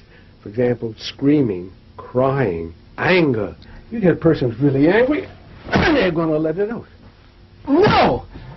No! I could kill you. I'm an old man. Listen, I can't get all the strength into this that young people would get if they had those feelings. That wasn't bad. In the 1950s, a small group of renegade psychoanalysts began a new form of therapy. They worked in small rooms in New York City and encouraged their patients to express their feelings openly. I want help. I do. I want help. It was a direct attack on the ideas of the Freudian psychoanalysts, who had become rich and powerful, teaching Americans how to control their feelings. In Freud's work, you see, they were afraid of the feelings. They believed that what they wanted was contained people, very proper, doing the right thing and living a proper life. That's what they wanted. But not an intense emotional life. Freud wasn't emotional himself. I mean, he's an intellect, Freud. I was an intellect too, I know, but I'm also more than that now. The leader of this group was a man hated by Freud and his family. He was called Wilhelm Reich. Reich lived an isolated life in a house he had built for himself in remote mountains near the Canadian border. Reich originally had been a devoted disciple of Freud's in Vienna in the 1920s. But he had challenged Freud over the fundamental basis of psychoanalysis. Freud argued that at heart, human beings were still driven by primitive animal instincts. The job of society was to repress and control these dangerous forces. Reich believed the complete opposite. The unconscious forces inside the human mind, he said, were good. It was their repression by society that distorted them. That was what made people dangerous. Reich and Freud had two fundamentally differing views about what was essential human nature. At its core, Freud saw an uncontrolled, violent, warlike, raging inferno of emotions. Reich said these things are not the way human beings are originally destined to be. They're the result of not permitting the original impulse to express itself. The underlying natural impulse, Reich argued, was the libido, sexual energy. If this were released, then human beings would flourish. But this idea brought him into direct conflict not only with Sigmund Freud, but Freud's daughter Anna, who believed that the sexual forces in humans were dangerous if not controlled. My father thought that you should liberate the libido and have freedom. And he developed a theory rather early that neuroses were due to lack of good orgasm, or any orgasm. And that was, Anna Freud, you know, was a virgin. I mean, this is very important because she never had a sexual relation with a man. And here was this man preaching that the way to health was through orgasm. And here was this woman who had been analyzed by her father because she was masturbating. So here's this woman who's opposed to sexuality, really, and here's this man who's preaching sexual freedom. I mean, there was bound to be a clash, wasn't there? The conflict came to a head at a conference in 1934 in Switzerland. Anna Freud, who had by now become the acknowledged leader of the psychoanalytic movement, forced Wilhelm Reich out. She destroyed his career. She got rid of him, very definitely. And I guess part of what I'm doing is getting rid of her. Explain. Well, I think that Anna Freud shouldn't get away with what she did, that it should be known. Maneuvering to get him kicked out of the International Psychoanalytic Association. So you're taking revenge? You might say so. Right? Or wronging a right. No, righting a wrong. You better cut that one out. Isn't that called a Freudian slip? Yes, it is. Reich fled to the United States and built his home and a laboratory. His ideas became grandiose to the point of madness. He was convinced that he had discovered the source of libidinal energy. He called it orgone energy, and Reich built a giant gun which he said could capture this energy from the atmosphere and concentrate it onto clouds to produce rain. He also said that the gun could be used to destroy UFOs which threatened the future of the world. In 1956, Reich was arrested by the federal authorities for selling a device that he said used orgone energy to cure cancer. Reich was treated as a madman. He was imprisoned and all his books and papers burnt on the order of the court. A year later, Reich died in prison. To the Freudians, it seemed as if their main threat had been removed forever. But they were wrong. What the Freudians didn't realize was that their influence in American society was also about to be challenged, and in a way that would lead not only to their decline, but to the dramatic resurgence of Reich's ideas in America and throughout the capitalist world.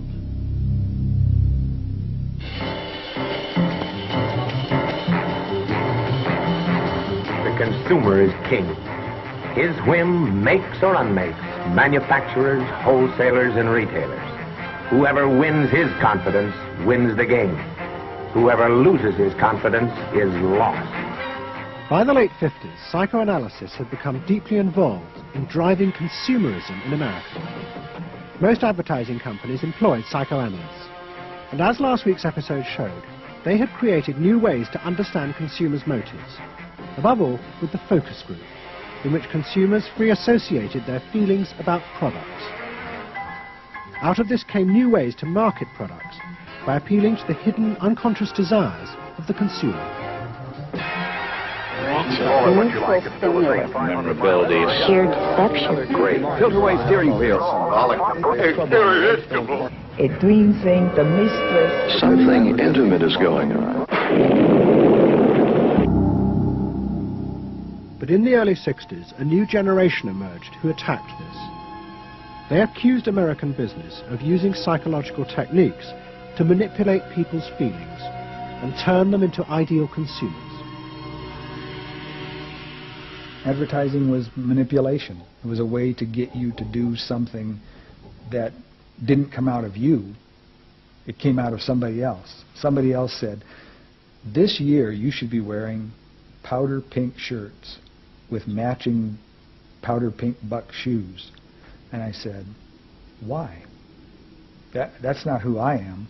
That's who somebody else is. They wanted you to be somebody who would buy their stuff. This whole feeling of being somebody else's tool. I don't want to be that. I don't want to be somebody else's man. I want to be me. In the mid-60s, a protest movement began on America's campuses. One of the students' main targets was corporate America. They accused the corporations of brainwashing the American public. Consumerism was not just a way of making money. It had become the means of keeping the masses docile, while allowing the government to pursue a violent and illegal war in Vietnam. The student's mentor was a famous radical philosopher called Herbert Marcuse. Marcuse had studied psychoanalysis and was a fierce critic of the Freudians. They had, he said, helped to create a world in which people were reduced to expressing their feelings and identities through mass-produced objects. It resulted in what he called one-dimensional man, conformist and repressed. The psychoanalysts had become the corrupt agents of those who ruled America. It was one of the most striking phenomena to see to what extent the ruling power structure could manipulate, manage and control not only the consciousness but also the subconscious and unconscious of the individuals. And this took place on a psychological basis by the controls and the manipulation of the unconscious primary drives which Freud stipulated. Think about it, dear American people out there. You hear him now? You're all brainwashed, kiddies. You're all brainwashed. That's why you're here. They're saying right now, kill the bum. Look, I look at you in the living room. You know, you're saying, kill me.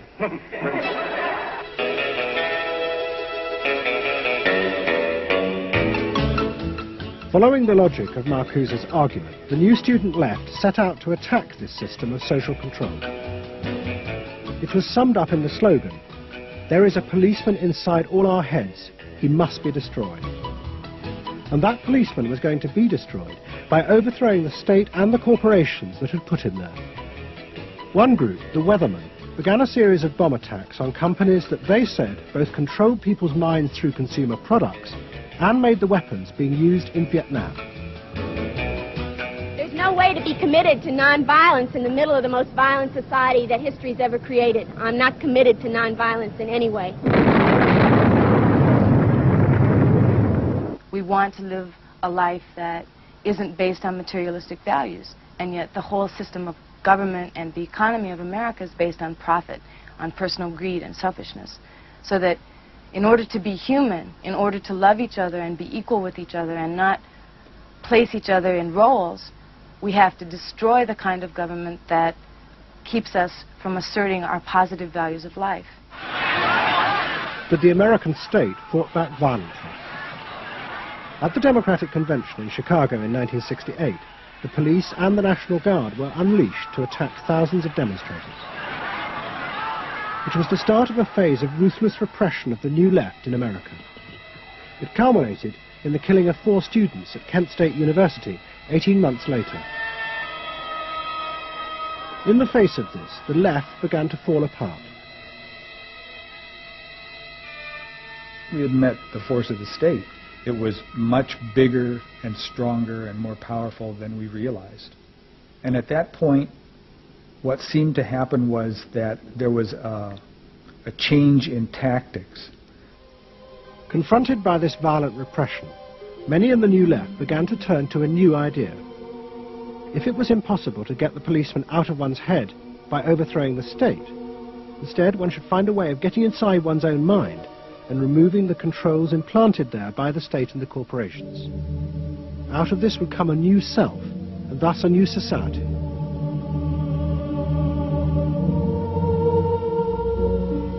People who had been politically active were persuaded that if they could change themselves and be healthy individuals, and if a movement grew up just aimed at people changing themselves, then at some point all that positive change going on, well, you could say quantity would become quality, and there would be a sort of a spontaneous transformation of society. But political activism was not required. It's about making a new you, that if enough people changed the way they were, that the society would change. So the personal became political? Yes, the personal became political. Without changing the personal, you didn't stand a chance of changing the political. Coming up against the state power of the United States was not an option. I mean, they outgunned us. And to produce the new self, they turned to the ideas and techniques of Wilhelm Reich. Since his death, a small group of psychotherapists had been developing techniques based on Reich's ideas. Their aim was to invent ways that would allow individuals to free themselves from the controls implanted in their minds by society. Their center was a tiny old motel on the remote coast of California. It was called the Esalen Institute. The dominant figure at Esalen was a psychoanalyst called Fritz Perls. Perls had been trained by Reich and had developed a form of group encounter in which he pushed individuals to publicly express the feelings inside them that society had said were dangerous and should be repressed. It's a basic fear of that thing inside me, like a little demon in there. It doesn't come out very often. It's really hard to get it out. Now put the thing inside you on that chair and talk to it. Perls used to call this getting on the hot seat in front of a group. If this were the hot seat and you were Perls, and you would guide me into this process of self-enactment, self-revelation, of staying present to all the parts of yourself and noticing it, and then taking ownership of this. As the demon? Yeah. Yes, I can come out. I can come right out of him, and I can push him aside. You, say you. I can push you aside. Yeah. Be the demon with each one of us. I can make you all cry. I can make you all feel terrible, maybe even forever. I can make the mouth, this mouth here, do things and say things. I can almost destroy anyone, each one of you, if I get out. There isn't one of you that I would spare. Not even you. Yeah. How do you feel now? I feel better. I feel very honest. Yeah. And you notice the increase of power. In other words, taking ownership of who you are and how you act and how you feel. Your whole being in the world. In other words, giving you autonomy, owning your freedom. I'm frightening. When I have my power, I am frightening. See, I frighten you with my power. I frighten you with my power. Now, where do you feel the power? In your hands? In your muscles? Where else? Wake up! I want you to do for me. God damn you. Okay. Stop it. You. It was not phony movement. That's what I wanted to do, and I did it. What Pearls and others working at Esalen believed was that they were creating ways that allowed individuals to express their true inner selves. I want them to applaud for me. Out of this, they believed, would come new autonomous beings free of social conditioning. To the left, defeated in the wake of Chicago, it was an enormously attractive idea. These techniques could be used to unleash a new, powerful self, strong enough to overthrow the old order.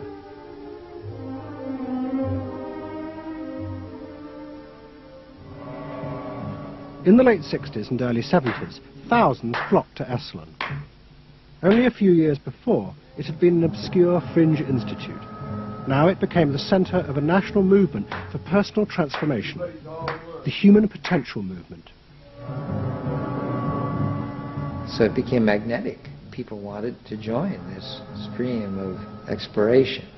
Within 7 or 8 years, there were about 200 of these centers in America, looking mainly to Esalen for the leadership. I feel so liberated. Really? It's fantastic. And it took on a big political agenda.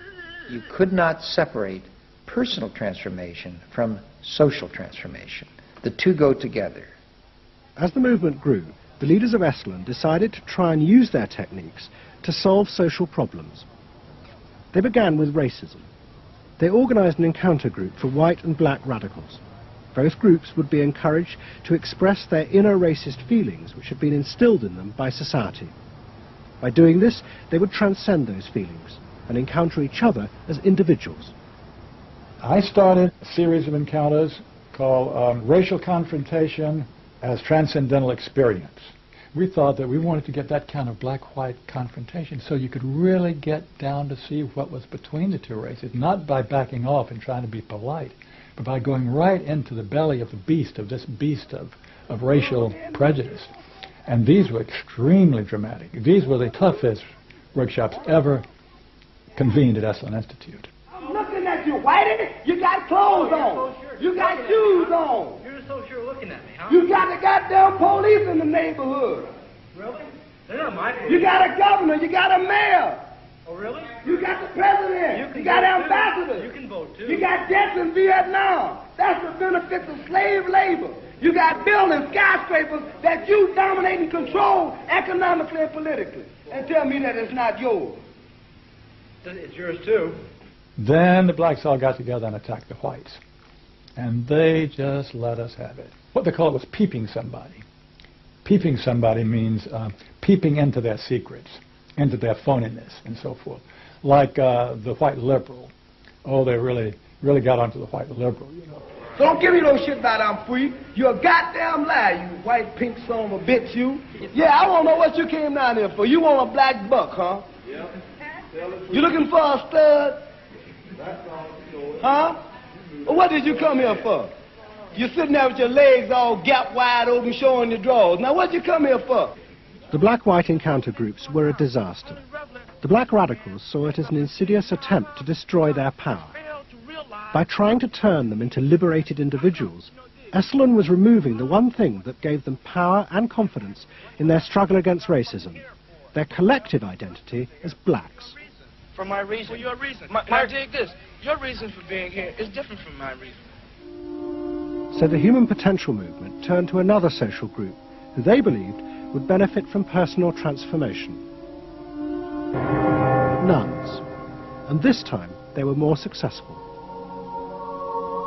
The Convent of the Immaculate Heart in Los Angeles was one of the largest seminaries in America. A group of radical psychotherapists approached the convent. They wanted to try out their techniques for personal liberation on individuals whose identities were defined by a series of external rules which they had deeply internalized. The convent, anxious to appear modern, agreed to the experiment. And we did weekend encounter workshops for several hundred Immaculate Heart nuns. Nuns who were reserved, and they tended to be more reserved than other normal people, were told, don't be so reserved, let it all out. You're a good person. You can afford to be who you really are. You don't need to play the role of a nun. You don't need to keep downcast eyes. And prudence is an oversold virtue. You're trying to assert yourself, trying to find out who you are, who you're becoming. At the same time, you're trying to live a life of dedication, of service, and you're trying to make all these things fit into who you are, and you're just, you know, it's such a turmoil at times that you just blow a gasket and do silly, crazy things. You know, running around the orchard and stealing oranges and taking Cokes out of the refrigerator and crazy things. I felt like I was being a hypocrite, and I wanted people to respect me for what I was, not for what I was wearing. And so I'm glad for the change. You feel frightened, but you'll go on. Oh, yeah, I'm scared to death, but it's worth it. The experiment began to transform the convent. The nuns voted to discard their habits in favor of ordinary clothes. But the psychotherapists found they had awoken other forces. Solid.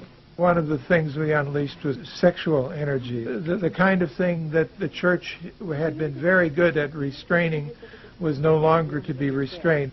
One sister who was a member of the community, she got the idea that she could be freer than she had been before, and she seduced one of her classmates and then seduced the mistress of novices, who was an older woman, very reserved, and her program of freeing this older woman was sexual. She drove her to the store, and when they drove back and drove into the garage, she leaned over and gave her a big kiss on the lips, and thereafter, sister, who had perhaps never been kissed before, was ready for more. The effect of the experiment on the convent was cataclysmic. Within a year, 300 nuns, more than half the convent, petitioned the Vatican to be released from their vows. And 6 months later, the convent closed its doors. All that was left was a small group of nuns, but they had become radical lesbian nuns. The rest gave up the religious life. They gave up being nuns. They did, yeah, they became persons. By the late 60s, the idea of self-exploration was spreading rapidly in America. Encounter groups became the center of what was seen as a radical alternative culture based on the development of the self, free of a corrupt capitalist culture. We just want the freedom to be ourselves, and that's for love, for experience, positive way of life. We don't say that you're wrong. We just want to be free to be what we want to be, or what we find ourselves to be, as we continue to search ourselves.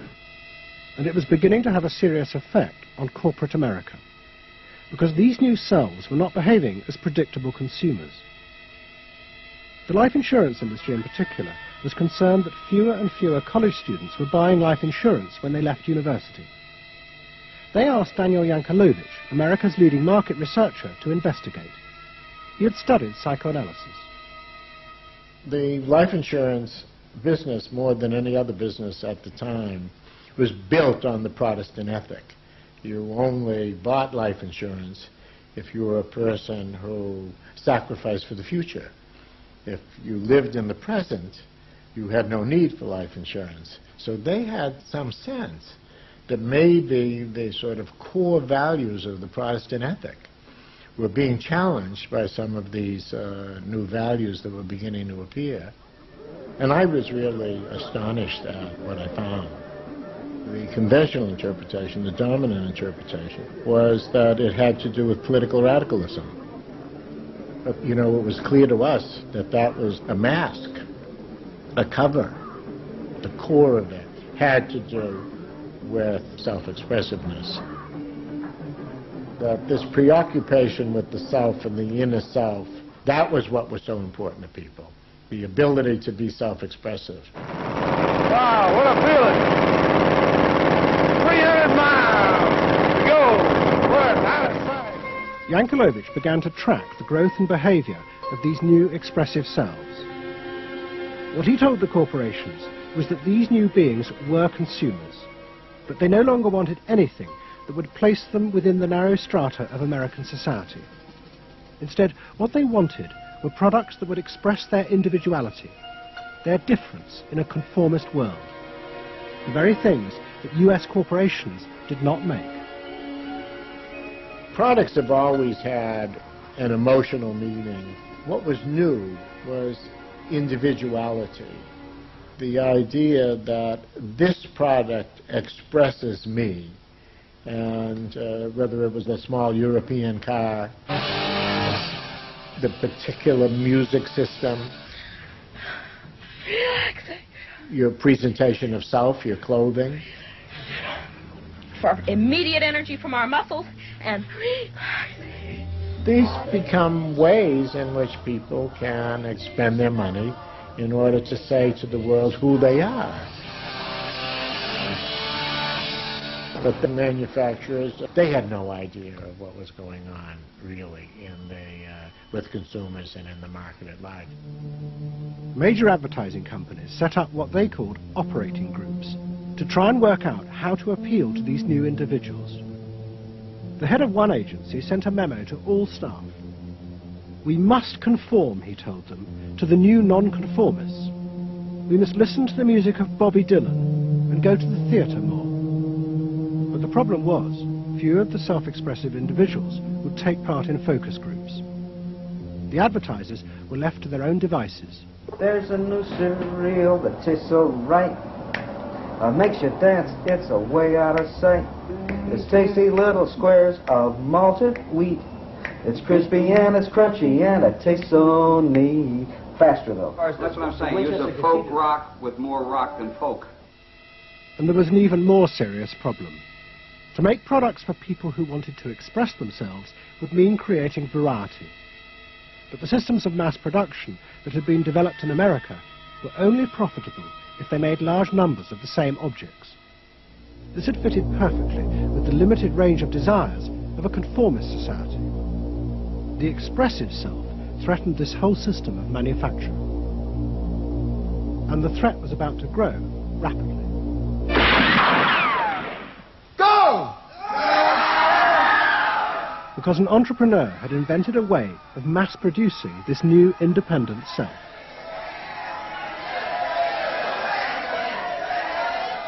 He was called Werner Erhard. Some of the stuff that we traditionally think of as being in your mind is actually in the world, because you're moving to that too. Erhard had invented a system called EST, Erhard Seminar Training. Hundreds of people came for weekend sessions to be taught how to be themselves. And EST was soon copied by other groups, like Exegesis in Britain. Many of Erhard's techniques came from the human potential movement, but he criticized the movement for not having gone far enough. Their idea that there was a central core inside all human beings was, he said, just another limitation on human freedom. In reality, there was no fixed self, which meant that you could be anything that you wanted to be.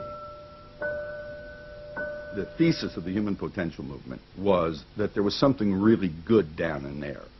And if you took these layers off, what you were going to wind up with was a kernel, a something that was innately self-expressive, that was the true self, that was going to be a wonderful thing. In actuality, you found people who'd gone to the last layer and took off the last layer and found that what was left was nothing. All right, push! Move! Do it! The S sessions were intense and often brutal.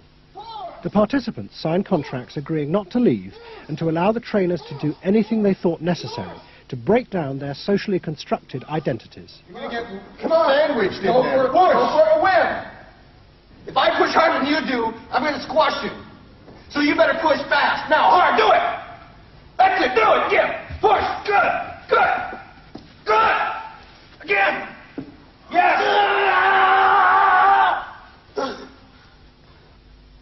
The real point to the S training was to go down through layer after layer after layer after layer until you got to the last layer and peeled it off, where the recognition was that it's really all meaningless and empty.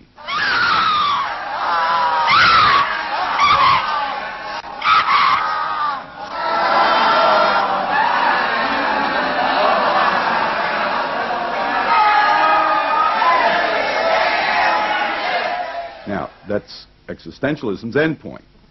S went a step further in that people began to recognize that it was not only meaningless and empty, but it was empty and meaningless that it was empty and meaningless.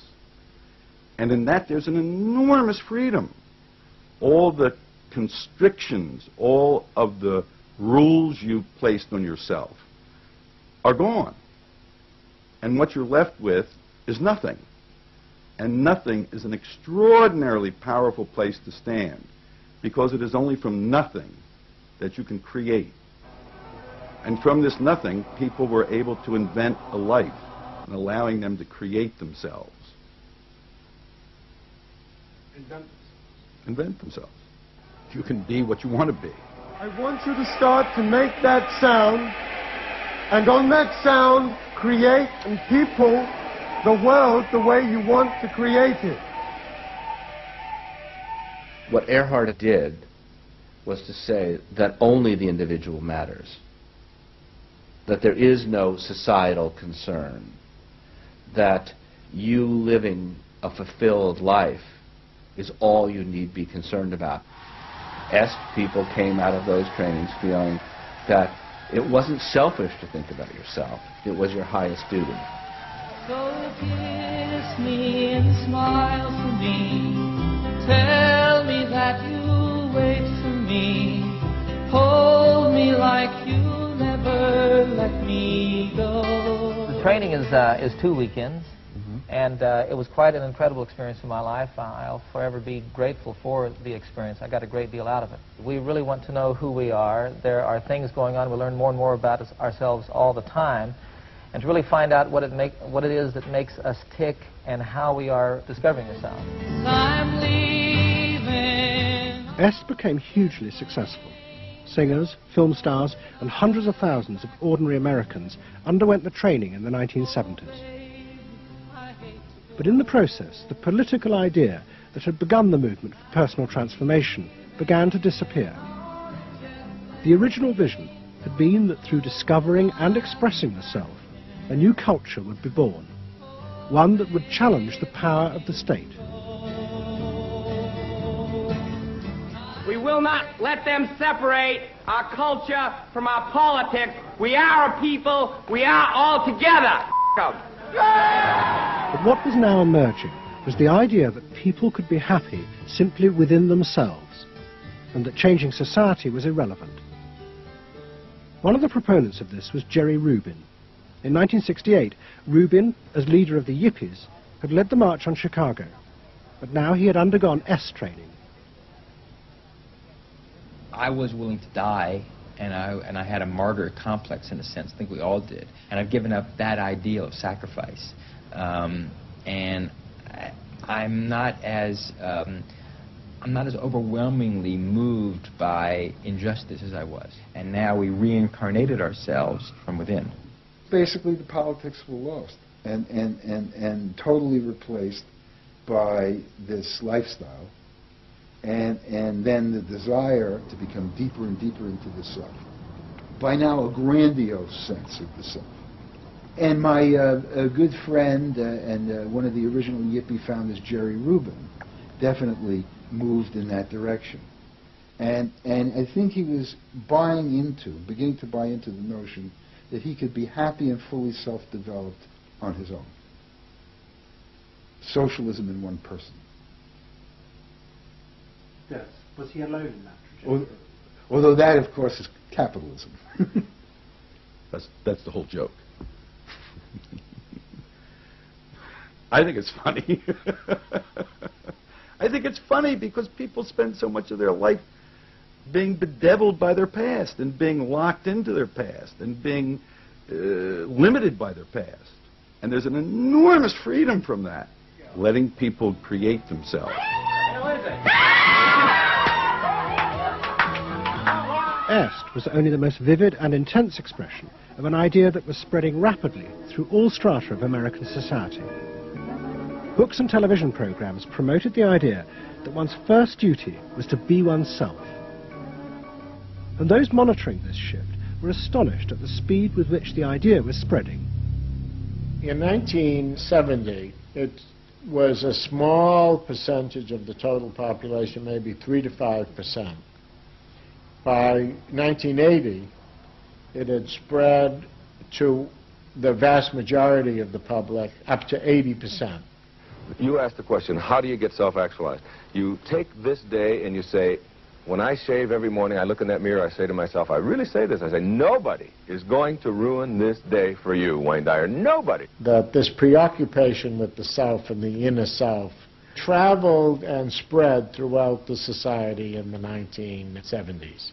It helped me to stop living in the past and start building from today and using my experiences in a positive way to be a better person today and tomorrow. But then the problem comes, well, how do you be self-expressive? And it was at this point that American capitalism decided it was going to step in and help these new individuals to express themselves, and in the process make a lot of money. The first thing they were going to do was to find a way of getting inside their heads, to discover what these new beings wanted in order to be themselves. This came not from Madison Avenue, but from one of the most powerful scientific research institutes in America. Stanford Research Institute in California worked for corporations and government. It had done much of the early work on computers, and was also working for the Department of Defense on what would become the Star Wars project. In 1978, a group of economists and psychologists at SRI decided to find a way to read, measure, and fulfill the desires of these new, unpredictable consumers. The idea was to create a rigorous tool for measuring a whole range of desires, wishes, values that prior to that time had been kind of overlooked. They say in business, you know, what gets measured gets done. We were basically telling manufacturers, if you're really going to satisfy not just the basic needs, but individuated wants, whims, and desires of more highly developed human beings, you're going to have to segment. You're going to have to individuate. To do this, SRI turned for help to those who had begun the liberation of the self. In particular, one of the leaders of the human potential movement, a psychologist called Abraham Maslow. Through observing the work at places like Esalen, Maslow had invented a new system of psychological types. He called it the hierarchy of needs, and it described the different emotional stages that people went through as they liberated their feelings. At the top was self-actualization. This was the point at which individuals became completely self-directed and free of society. The team at SRI thought that Maslow's hierarchy might form the basis for a new way to categorize society, not by social class, but by different psychological desires and drives. To test this, they designed a huge questionnaire with hundreds of questions about how people saw themselves, their inner values. The questions were designed to see whether people fitted into Maslow's categories. We were trying to find out what people really felt like. So we asked these really penetrating questions, and we hired a company that administers surveys, you know, to do them. They said they've never seen anything like it. Usually you have to send out a postcard 6 weeks and then another postcard, and then you got to call the people up, you know, to get the return rates up. We had an 86% return, and they only sent out one postcard. People loved filling out this questionnaire. We got several questionnaires back with a note attached saying, do you have any other questionnaires I could fill out? Because we were asking people to think about things that they had never thought about before, and they liked thinking about them. Like you know? what? Like what they felt inside? Yeah, like what they felt inside. What motivated them? What was their life about? What was important to them? It was sort of like, wow. The answers were then analysed by computer. It revealed that there were underlying patterns in the way people felt about themselves, which fitted Maslow's categories. And at the top of the hierarchy were a large and growing group which cut across all social classes. The SRI team called them the inner directives. These were people who felt they were not defined by their place in society, but by the choices they made themselves. But what SRI discovered was that these people could be defined by the different patterns of behaviour through which they chose to express themselves. Self-expression was not infinite. It fell into identifiable types. And the SRI team invented a new term for it, lifestyles. They had managed to categorize the new individualism. They called their system Values and Lifestyles, VALS for short. At the forefront of this change are 3 new VALS groups, groups we call inner directive. These are people for whom personal satisfaction is more important than status or money. They tend to be self-expressive, complex, and individualistic.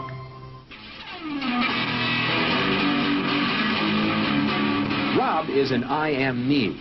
I am me's are searching for new values, breaking away from traditions and inventing their own standards. Rob even invented his own name, Rob Noxious. Jody is an experiential. This is a group seeking inner growth through direct experience. Experientials aren't in one place much. This is the try-anything-once crowd, and all that activity takes goods and services. Their hobbies are hands-on, and their possessions are simple, but not always simply priced. I'm a bookseller. I sell books. I'm a businessman. That doesn't necessarily mean that I believe in capitalism. It just happens to be what I'm doing now. SRI created a simplified questionnaire with just 30 key questions. Anyone who answered them could be immediately fitted into a dozen or so of these new groups. It allowed businesses to identify which groups were buying their products, and from that, how the goods could be marketed, so they became powerful emblems of those groups' inner values and lifestyles. It was the beginning of lifestyle marketing. So it allowed people not just to look at people as demographics, group of age and income and whatever, but to really understand the underlying motivations. I mean, most of marketing was looking at people's actions and trying to figure out what to do. But what we were doing is we were trying to look more into people's underlying values so that we could predict what is their lifestyle, what kind of house do they live in, what kind of car do they drive.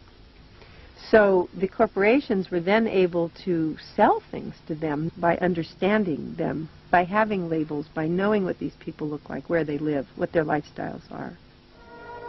If a new product expressed a particular group's values, it would be bought by them. This is what made the values and lifestyle system so powerful. Its ability to predict what new products self-actualizers would choose. And this power was about to be demonstrated dramatically. VALS would show it could predict not just the products they would buy, but the politicians they were going to choose to elect. Ladies and gentlemen, the next President of the United States of America, Ronald Reagan! In 1980, Ronald Reagan ran for president. He and his advisors were convinced they could win on a program of a new individualism. It would be an attack on 50 years of government interference in people's lives.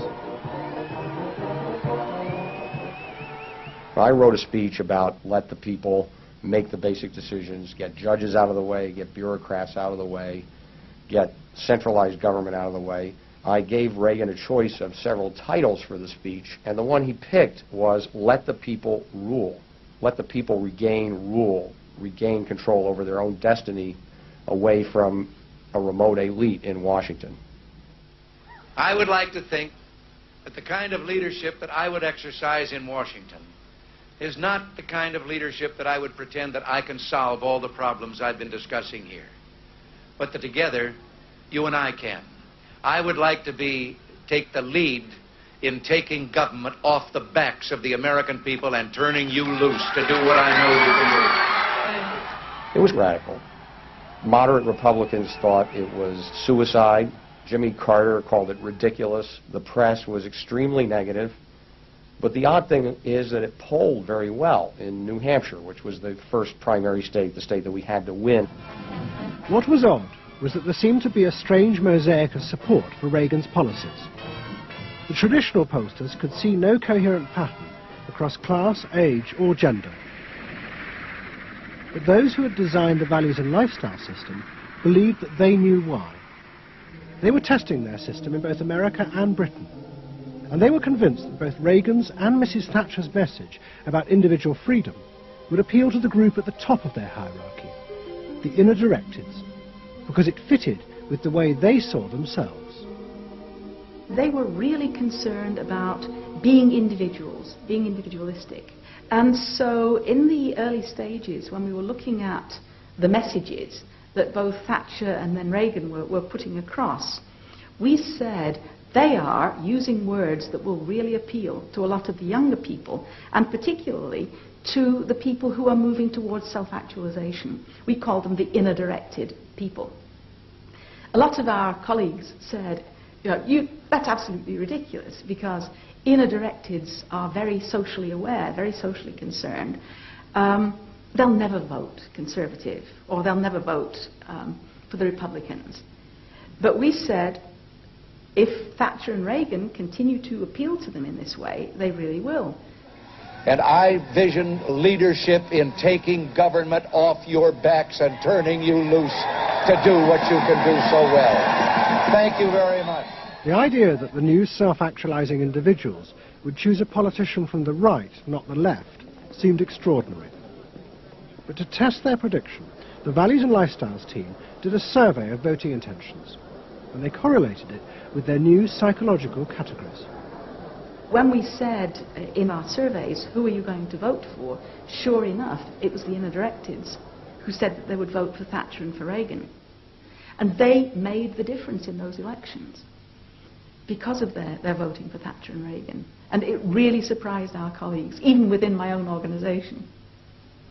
It really showed the power of this approach, because it's very difficult to identify inner-directives on the street. These people who voted for Thatcher and Reagan, these inner-directives, came from any walk of life. It's really hardly correlated with social class at all. I mean, if you just go along and look at age, sex, social class, you would never pick them up. But if you really go along with a questionnaire that gets at their values, then you can identify them very easily. And that was new? And that was completely new, yeah. At the beginning of 1981, Ronald Reagan was inaugurated as president. But he took charge of a country that was facing economic disaster. The terrible inflation of the 1970s had destroyed much of America's traditional heavy industries, and millions were unemployed. But true to his campaign promises, Reagan told the country he would not step in to help, as all previous governments had since the war. These United States are confronted with an economic affliction of great proportions. We suffer from the longest and one of the worst sustained inflations in our national history. Idle industries have cast workers into unemployment, human misery, and personal indignity. In this present crisis, government is not the solution to our problem. Government is the problem. But America's ailing economy was about to be rescued, not by government, but by the new groups that the market researchers had identified, the self-actualizing individuals. They were about to become the motor for what would be called the new economy. You can be what you want to be. So regarding V8, what do you really want? A tasty product that's good for me. What do you want that for? One technique is that we ask people the same question over and over and over again, and we say, what do you want? What do you really want? What do you want that for? And they start to talk about it, and they kind of get intimate with what's going on. What we're doing with that technique is unpeeling the onion. If you want to think of a person kind of having layers and layers and layers of protection and thoughts and behaviors and beliefs, we want to get to that center core. In the wake of the invention of values and lifestyles, a vast industry of psychological market research grew up. And the old technique of the focus group, invented by the Freudian psychoanalysts in the 50s, was used in a new and powerful way. The original aim of the focus group had been to find ways to entice people to buy a limited range of mass-produced goods. But now focus groups were used in a different way to explore the inner feelings of lifestyle groups, and out of that invent whole new ranges of products, which would allow those groups to express what they felt was their individuality. And the generation who had once rebelled against the conformity imposed by consumerism now embraced it because it helped them to be themselves. What capitalism managed to do that was brilliant was to actually create products that people like me would be interested in, that people like Jerry Rubin would be interested in. Capitalism developed a whole industry at developing products that evoke a larger sense of self, that seemed to agree with us that the self was infinite, that you could be anything you wanted to be, that took our philosophy and agreed with it, and then created products that supposedly helped you, aids, that helped you be this limitless self. The product sells you a way of life, a way of being. The product sells you values. You dress this way, you live in a house like this, you have furniture like this, you use this computer. Do you have regular jeans or? Oh, Gloria Vanderbilt does a lot in denim, in silks, and in cotton. You eat in these restaurants, there are values there, hipness, coolness. This is not, I repeat, not a marketing scheme. So the notion that you could buy an identity replaced the original movement notion that you were perfectly free to create an identity. And you were perfectly free to change the world and make the world anything you wanted it to be. Well, what I wear is a statement. And this vast range of new desires fitted perfectly with changes in industrial production. Computers now allowed manufacturers to economically produce short runs of consumer goods. The old restrictions of mass production disappeared, as did the worry that had bedeviled corporate America ever since mass production had been invented, that they would produce too many goods. With the new self, consumer desire seemed to have no limit. In the United States, the concern of companies was always that supply would outstrip demand, that we were producing too much, and that there was not a market for it.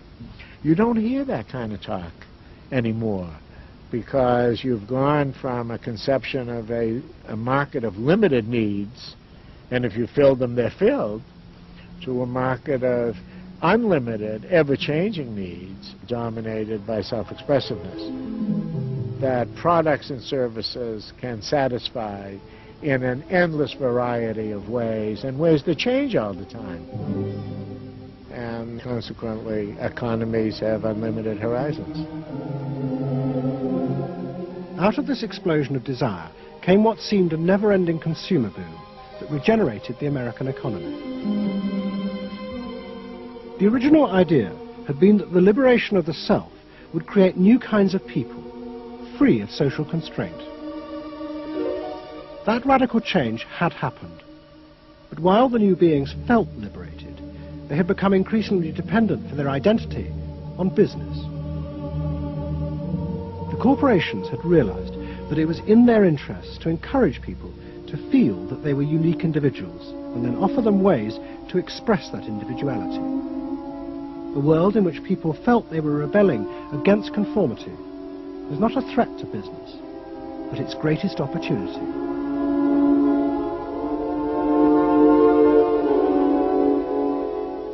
It was, in a sense, the triumph of the self. It was the triumph of a certain self-indulgence, a view that everything in the world and all moral judgment was appropriately viewed through the lens of personal satisfaction. Indeed, the ultimate ending point of that logic is that there is no society. There is only a bunch of individual people making individual choices to promote their own individual well-being.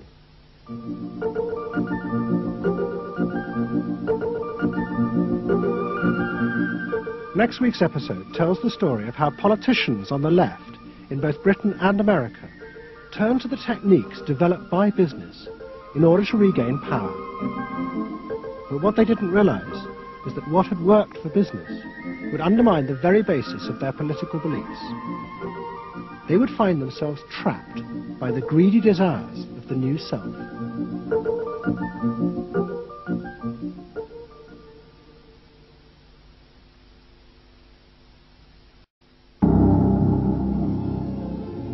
You're moving through a world in which everything is possible and nothing is beyond you. This is the story of the rise of an idea that has come to dominate our society. It is the belief that the satisfaction of individual feelings and desires is our highest priority. Today we're going to tell you how to get whatever you want. I wanted to live a different life that wasn't available to me in the image I was born. I am here. Look at me, notice me. Previous episodes have shown how this rise of the self was fostered and promoted by business. They had used the ideas of Sigmund Freud to develop techniques to read the inner desires of individuals and then fulfill them with products. This final episode is about how that idea took over politics. It tells the story of how politicians on the left, in both America and Britain, turned to these techniques to regain power. They believed that they were creating a new and better form of democracy, one that truly responded to the inner feelings of individuals. But what the politicians didn't realize was that the aim of those who had originally created these techniques had not been to liberate the people, but to develop a new way of controlling them in an age of mass democracy.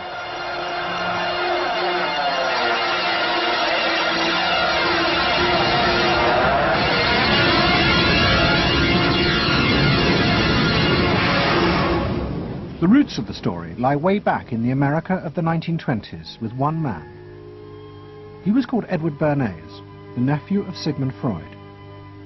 Bernays had been one of the inventors of the profession of public relations, and he was fascinated by his uncle's theory that human behavior was driven by unconscious sexual and aggressive drives. Many of Bernays' clients were large American corporations, and he was the first person to show them how they could sell many more products if they linked them through images and symbols to those unconscious desires that Freud had identified. The strategy he offered then was that people could now look at the goods that were emerging within the society and not merely view those goods as things that they needed in order to deal with some specific material want, but also as goods which would stroke and respond to deep emotional yearnings. You know, how this bar of soap or this bag of flour will make you a happier, more successful, more sexually appealing, less fearful person. Somebody to be admired rather than reviled. The powerful people in that world are those people who are capable of reading the public mind and giving the public what it wants in those terms. And Bernays was at the heart of it.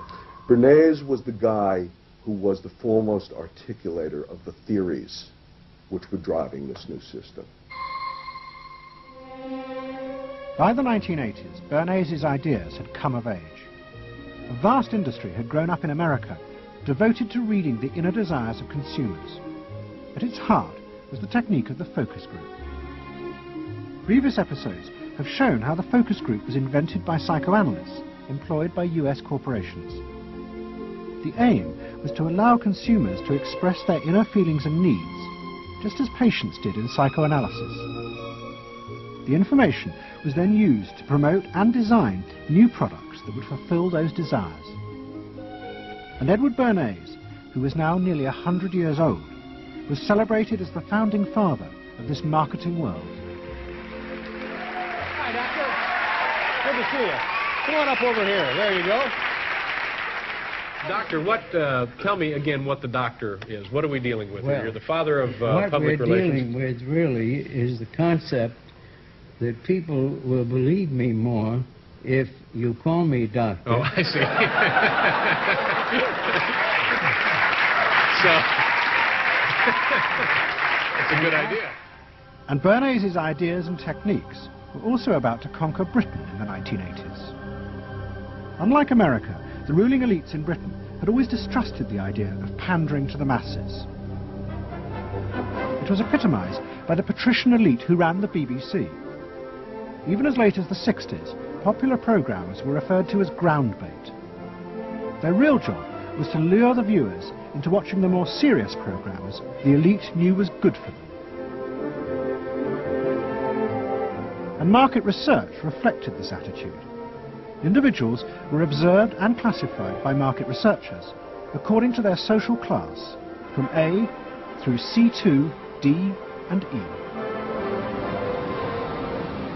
Probably they might be C2s. Yes, I think by the way they're carrying their luggage, all no taxi, and all stuffed in the bags like that. I think the lady possibly sets her own hair, which is always an indication. Yes. Children are nicely dressed. Yes, they are. Probably a skilled worker. A skilled, yes, a skilled worker. I would think say so. Yes, I would certain say so. apprenticeship or done some. That's right. Qualifying. We agree then. Yes, we think C2. We think so. Yes. When people were asked their opinion about both products and politics, they were selected by social class and asked only strictly factual questions about what they thought. Leaving your own party sympathies on one side, who do you think will win this forthcoming election? Labour. Labour? And tell me which you prefer. Which party do you think you'll be voting for? This time, This time, Liberals. You'll be voting for the Liberals. And who do you think will be second? Conservative. This one. Thank you. The idea that one might ask people what they themselves felt and desired, and then give it to them, was seen as alien to the ruling elites, which would challenge their belief that they knew what was best for the public. There's evidence in other countries, in the United States, for example, where pollsters have been used before elections to interpret the mood of the public, and then you give people more what they want to have and less what they ought to have. But again, this could be alleged to be more democratic, I don't know. It's very dangerous ground, I think, though, when polls are used in that way. But then, in the economic crisis of the mid-70s, British industry was forced to begin to pay attention to the inner feelings of consumers. As the recession deepened, consumer spending fell dramatically, and the advertisers insisted that the only way for companies to survive was to make their advertising more effective. And to do this, they would have to delve into people's underlying psychological motives for purchasing. The advertising industry started to bring in Americans to run focus groups with British housewives. Everyone is a unique person, and even though you're a group of 10 today, we don't want a group opinion. And we want to know your ideas and your thoughts, no matter how crazy it might be. Please let your imagination run wild, because that's how very crazy things like instant coffee got born. Now, can we get somebody, this lady, to be a kitchen sink? And kitchen sink, how do you feel with these things that are being used to clean you up? Well, I've got to feel clean. I've got to be kept clean. So I feel that. I should hate it if I was all greasy, so I've got to be easy to clean. Okay, now the housewife, this lady, what would you use to clean your kitchen sink? A scouring powder. Of course, a cloth to apply the things on, and plenty of water. Now, how do you feel as you're doing this chore? Satisfied. Well satisfied when I have done it, yes. I'm doing my duty. I feel it's a job well done. The consumers were encouraged to play at being products, from household cleaners to car seat belts. The aim was not to talk rationally, but to act out and reveal their inner emotional relationship to products. Which firmly and unmistakably underlines. And then a politician emerged who also believed that people should be allowed to express themselves. Instead of being controlled by the state, the individual should become the central focus of society. Some socialists seem to believe that people should be numbers in a state computer. We believe they should be individuals. We're all unequal. No one, thank heavens, is quite like anyone else, however much the socialists may pretend otherwise. And we believe that everyone has the right to be unequal. But to us, every human being is equally important. A man's right to work as he will, to spend what he earns, to own property, to have the state as servant and not as master, they are the essence of a free economy. And on that freedom, all our other freedoms depend. Mrs. Thatcher's vision was of a society in which the wants and desires of millions of individuals would be satisfied through the free market. This, she believed, would be the engine to regenerate Britain. And with her ascent to power, the advertising and marketing industries flourished. Their task was to find out what the British people really wanted and then sell it to them.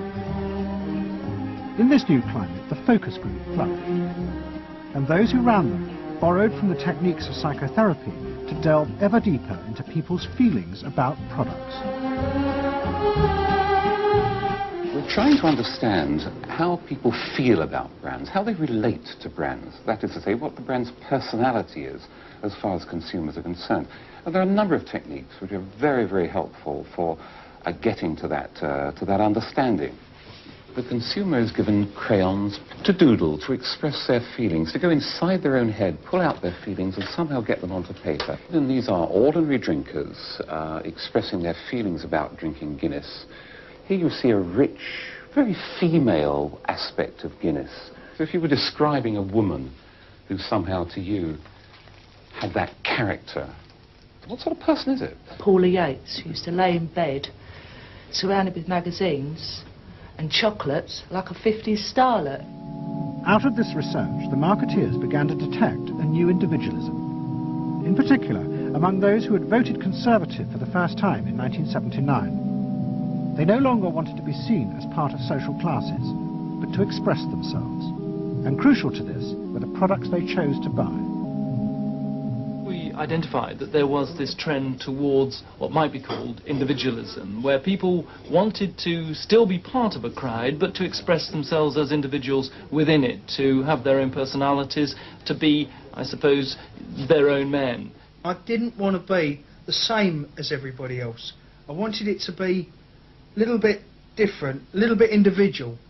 It's quite individual upstairs. It's not remarkable, but I think it's quite individual. It is expensive. It's Italian. It's Italian, it's expensive, it's good quality. A little bit different. Yeah, we want to set our own standards, so nobody else has got what we've got. We just didn't want it be the same as everybody else. We just want to be different. Business responded eagerly to this new individualism, but it soon became one of the main forces driving the growing consumer boom in Britain. Using the data from the focus groups, manufacturers created new ranges of products that allowed people to express their individuality. Business also recategorized people. They were no longer divided by social class, but by their inner psychological needs. If the primary need is security and belonging, we call the groups mainstreamers. If it's status and the esteem of others, then it's aspirers. If it's control, it's succeeders. And if it's self-esteem, it's reformers. And this new marketing culture began to take over the institutions previously dominated by a patrician elite, in particular the world of journalism. The assault was led by the profession of public relations. In the past, PR had been seen as seedy and corrupt, but now it became a glamorous business, promoting products and celebrities. And one of the rising stars was another member of the Freud family, Matthew Freud, the son of the Liberal MP Clement. What Freud and other PRs realized was that they could use their celebrities as levers to infiltrate advertising into the editorial content of newspapers. The newspapers were offered exclusive interviews with celebrities, but only if they also agreed to mention products made by Freud's corporate clients, in terms dictated by the company. What happened with Freud's was that you effectively got some kind of product placement, or even product, the manufacturers of the product got some degree of control over how their products would appear in print. So if, for example, you did want to write about Caprice's passion for stuffed crust pizza, you would sign a contract which guaranteed that you would mention the firm Pizza Hut in at least twice in certain positions in the introductory paragraph of the article, that you would agree to run the Pizza Hut logo at such and such a size in such and such a place, and of course that you would agree to run the enclosed pictures of Caprice eating her stuffed crust pizza. There was no choice about how you would run this article in the press. You were effectively told how to run the article in the press. By Freud? By Freud. It's a rise of the corporate culture and the rise of business. To traditional journalists, this infiltration of advertising into the editorial pages was a corruption of their profession.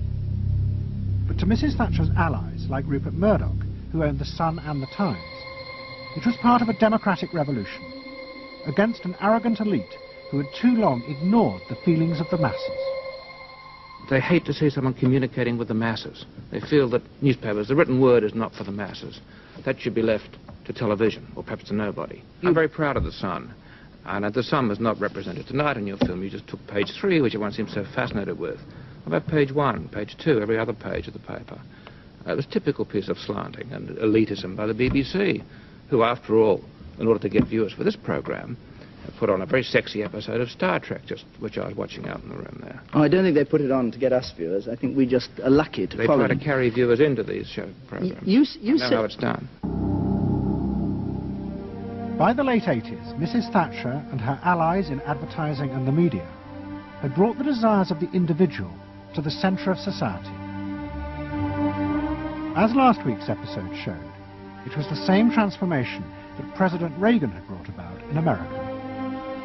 Both politicians had encouraged business to take over from government the role of fulfilling the needs of the people.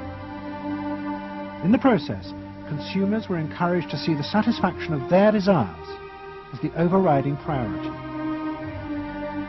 To Thatcher and Reagan, this was a new and better form of democracy. But to their opponents in the parties of the left, they had summoned up the most selfish and greedy aspects of human nature. Ronald Reagan and Margaret Thatcher both embraced an economic philosophy that says the unit of judgment was not only the individual, but it was the individual's personal satisfaction, the individual's own unique happiness and well-being. It was, in a sense, the triumph of regarding individuals as purely emotional beings who have needs and wants and desires that need to be satisfied and can be satisfied unconsciously.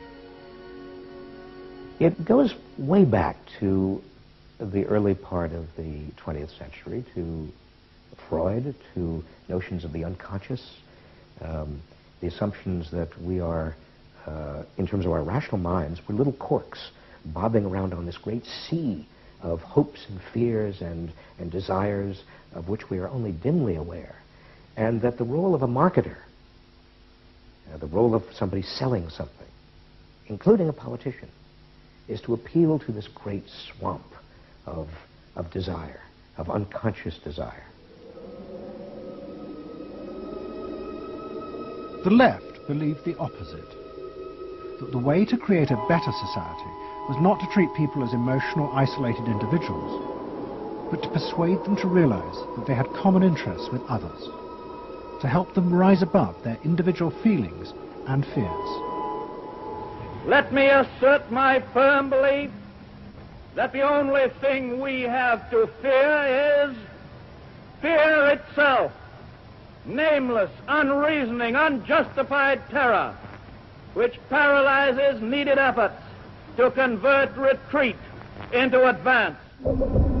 This idea had flourished in America in the Depression of the 1930s. President Roosevelt, faced with the chaos caused by the Wall Street crash, encouraged Americans to join together in trades unions, to set up consumer groups, and to pay for a welfare system for those trapped in poverty. His aim was to create a collective awareness which would become a powerful weapon against the unfettered power of capitalism, which had caused the crisis. That idea had driven the Democratic Party for 50 years. But now, Roosevelt's inheritors railed vainly against the effects of the self-interest encouraged by President Reagan.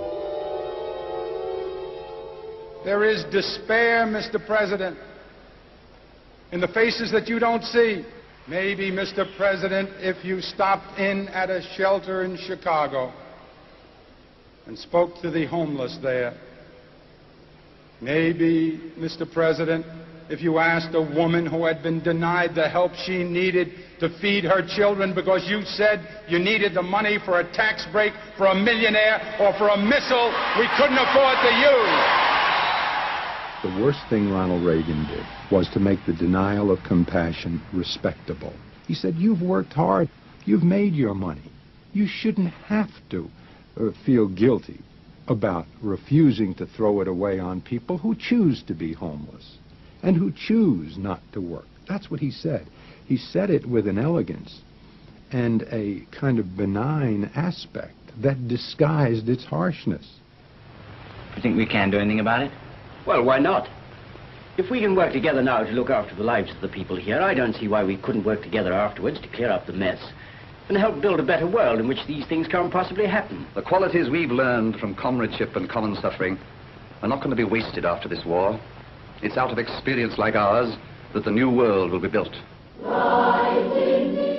That same idea of marshalling the collective force of the masses to challenge the entrenched power of wealth and business had also led the Labour Party to power in Britain after the war.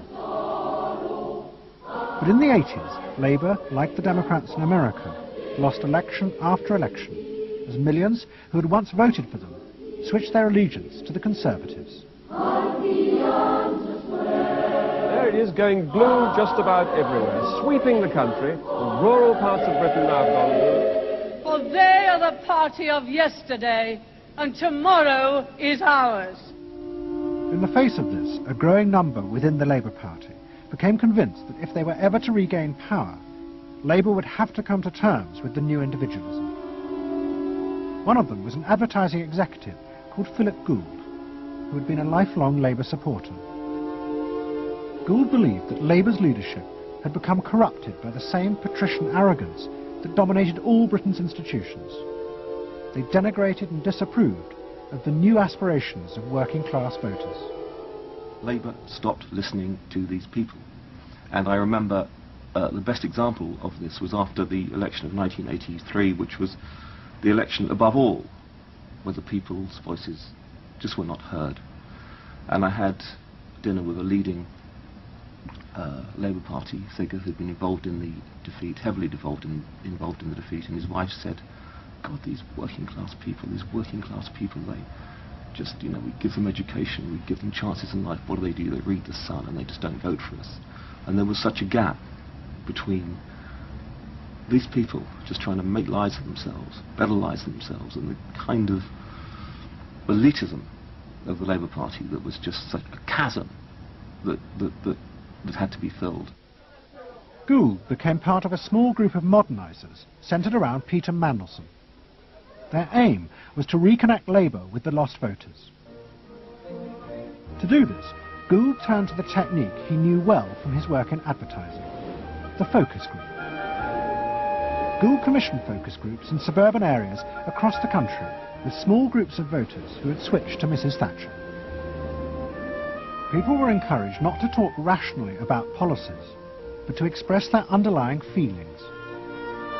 And what Gould discovered was a fundamental shift in people's relationship to politics. They no longer saw themselves as part of any group, but as individuals who could demand things from politicians in return for paying taxes, just as business had taught them to do as consumers.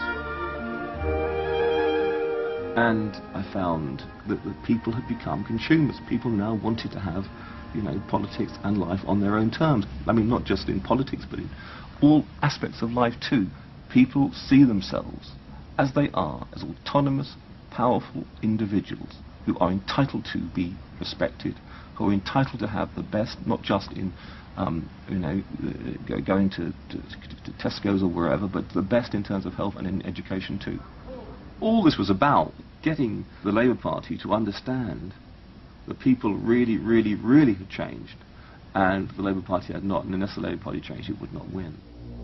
Philip Gould now set out to try and persuade the Labour Party that they would have to make concessions to what he called the new aspirational classes. But he was going to face implacable opposition.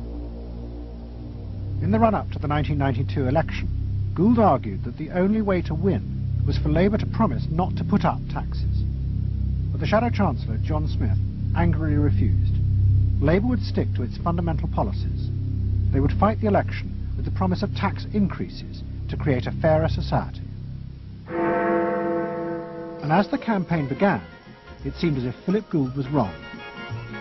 The traditional polls consistently showed Labour ahead, despite the Conservative campaign message that a Labour government would put up taxes.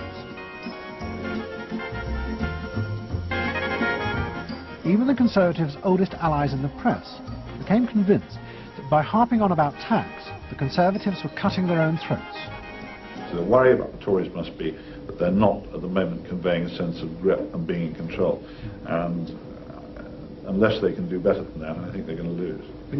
The other thing is that they still say that they are going to go on and on with this one single message of tax. And I think, part of the difficulty this morning was that you had a whole lot of people who've been going to the same press conference for 7 days, had virtually the same message thrust at them, and are kind of getting bored and restless and hitting back on it. I think the media sense a big story coming in the Tories being defeated. And the Labour Party too was convinced it would win and finally return to power.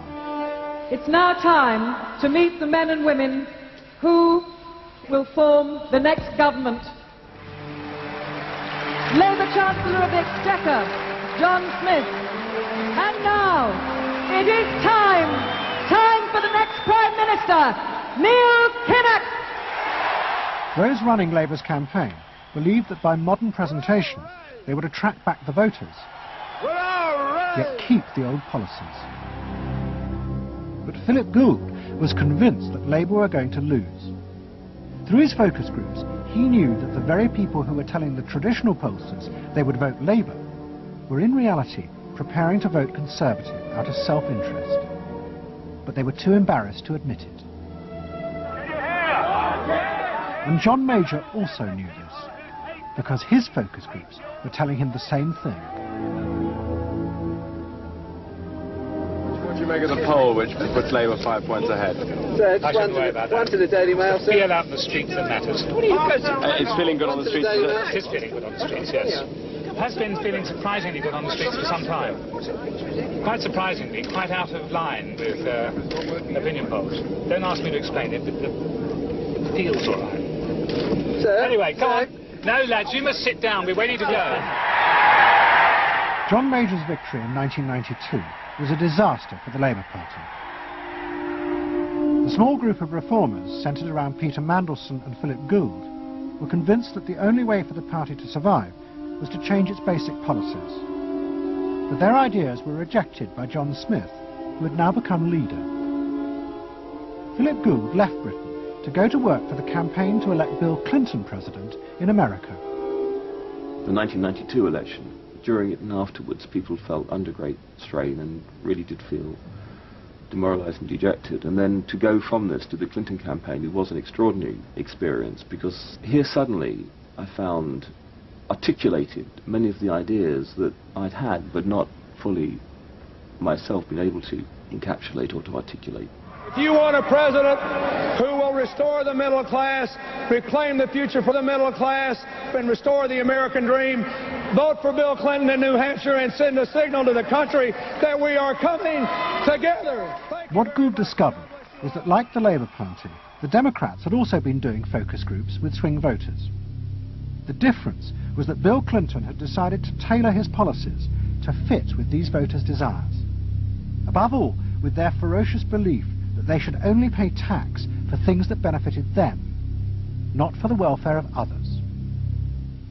I have no idea what percentage of my tax dollars go to welfare, but even if it's a minuscule percentage, you know, even if it's a %, you know, it's still too much for the people that are receiving these benefits that are basically non-productive. The Clinton team decided that to win, they had to promise tax cuts for these suburban voters. And they also used the focus groups throughout the campaign to check every appearance, speech and policy with them for their approval. What Clinton called the forgotten middle class became central figures in a new type of reactive politics. Candidates for the presidency of the United States had been prepackaged and designed for many, many years. What was new was an attempt to use very sophisticated or pseudo-sophisticated techniques to plumb the public psychology, to find out precisely what the desires of the individuals were, and then to come up with a candidate and a platform and images and words that exactly responded to those deep desires. This was packaging at a new level. This was polling at an extreme. I'm not going to raise taxes on the middle class. And the middle class needs a break. Government is in the way. It's taking more of your money and giving you less in return. In the name of the hard-working Americans who make up our forgotten middle class, I proudly accept your nomination for President of the United States. Stay focused. Talk about the things that matter to people. You know? It's the economy, stupid. Okay? But Clinton's campaign team, led by James Carville and George Stephanopoulos, did not believe that they were capitulating to the selfish desires of the middle classes. Tax cuts were the price they had to pay to regain power. But once in power, they would still fulfill traditional democratic policies and help the poor who had been neglected under Reagan, above all with the reform of health care. They would pay for the tax cuts by cutting defense spending and increasing taxes on the very rich. In this way, they believed they were forging a coalition of the new and the old voters, both of whom could be satisfied. Probably for the first time in a generation tomorrow, we're going to win. And that means that more people are going to have better jobs. People are going to pay a little less for health care, get better care. And more kids are going to go to better schools. So thanks.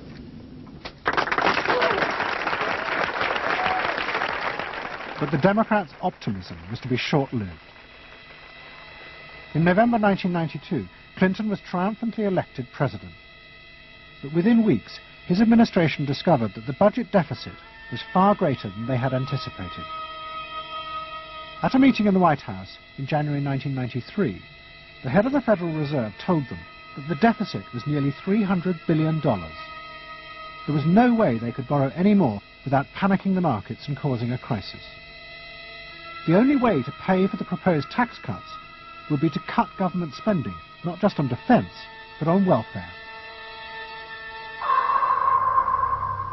Clinton was faced with a choice between the old politics and the new, and he chose the old. The tax cuts were dropped, and he tried to inspire the country with the old democratic ideal of government spending to help the poor and disadvantaged. Tonight I want to talk with you about what government can do, because I believe government must do more. To put people to work now, to create 500,000 jobs.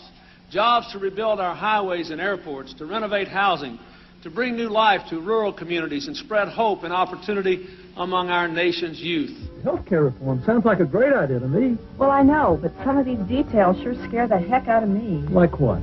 Well, like for... At the start of the Clinton administration, many of us, including, I believe, President Clinton himself, reverted back to an older tradition, tried to lift the public, to talk about genuine ideals beyond the individual. And that reform agenda being not only universal health care and child care and dealing with the widening inequalities in our society and homelessness, many things that many citizens, just particularly middle-income citizens, didn't want to deal with. But the suburban voters who had been promised tax cuts were not inspired by Bill Clinton's vision. They felt betrayed and wanted revenge. Their opportunity came in 1994 with the congressional elections.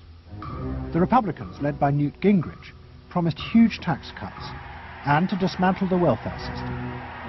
The voters who had defected to Clinton switched sides yet again, and the Republicans won both houses of Congress in a landslide. Well, I think it's a tremendous vote in favor of smaller government, lower taxes, and in a sense, a renewal of the Thatcher-Reagan tradition. And I think in that sense, it's pretty decisive. It means that the welfare state is going to be less hospitable for people who are not willing to take responsibility for their own situation. No question about it. I think today is the beginning of the end of the welfare state. For Clinton, it was a disaster. Faced with a hostile Congress, there was no way for him to get his reforms through. His personal popularity plummeted, and it seemed certain he would not be re-elected in 2 years' time. In desperation, and without telling his cabinet, Clinton turned for help to one of America's most ruthless political strategists, Dick Morris. What did he want you to do? Save his butt. Clinton was in serious trouble. He had lost the '94 election. He had lost control of Congress, and he hired me to come back and help save him. So he was basically asking me to perform roughly the same role as a life preserver would if you're drowning. What Morris told Clinton was that to win re-election, he would have to transform the very nature of politics. The crucial swing voters in the suburbs now thought and behaved like consumers. The only way to win them back was to forget all ideology and instead turn politics into a form of consumer business. Clinton must try to identify their personal desires and whims and then promise to fulfill them. If he followed those consumer rules, they would follow him. I said that I felt the most important thing for him to do was to bring to the political system the same consumer rules philosophy that the business community has. Because I think politics needs to be as responsive to the whims and the desires of the marketplace as business is. And it needs to be as sensitive to the bottom line, profits or votes, as a business is. I think that all of this involves really a changed view of the voters, so that instead of treating them as targets, you treat them as owners. Instead of treating them as something that you can manipulate, you treat them as something you need to learn from. And instead of feeling that you can stay in one place and you can manipulate the voters, you need to learn what they want and move yourself to accommodate it. To get inside the minds of the swing voters, Morris brought lifestyle marketing into politics for the first time. He went to one of America's most prominent market research firms called Penn & Shern and commissioned what they called a neuropersonality poll. It was a massive survey of hundreds of thousands of voters, but the only political questions it asked were to find out whether someone was a swing voter or not. All the other questions were intimate psychological ones, designed to see whether swing voters fell into identifiable psychological types. Well, we were asking people like, do you think you're the life of the party? Do you think when you see things that you like to have a list and organize them? Do you typically try to plan things ahead, or do you like to be more spontaneous? Where do you like to go? What sports do you like to play? What would you do with your spouse in a romantic weekend?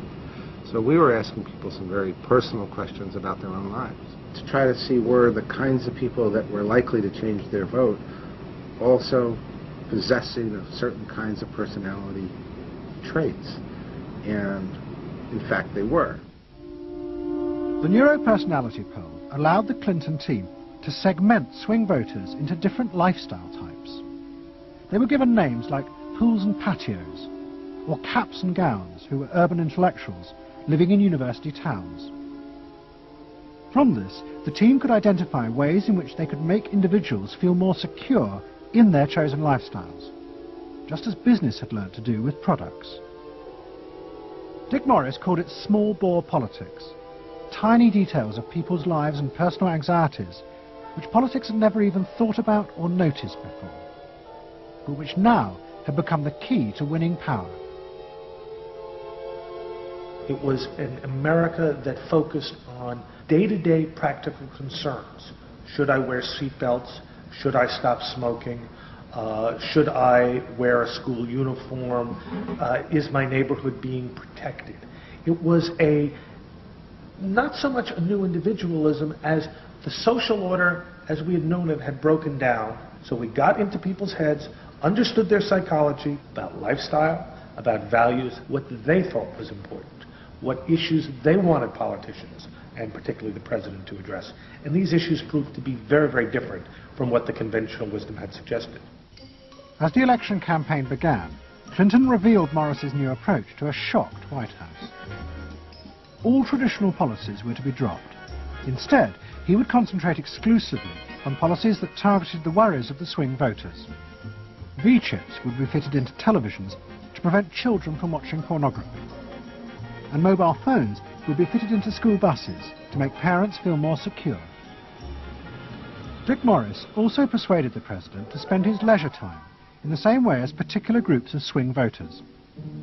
He sent Clinton on a hunting holiday, dressed in exactly the Gore-Tex outfits a group called Big Sky Families liked. The aim was to reflect swing voters' lifestyles back to them. The Liberals in Clinton's cabinet hated this approach. I would say, well, Dick, why have a campaign?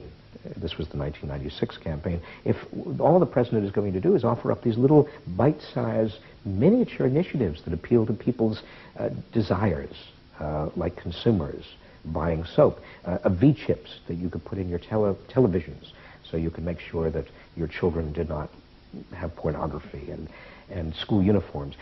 Why talk about them? They're so mundane and they're so tiny. And he would say back, if we don't do this, we may not get reelected.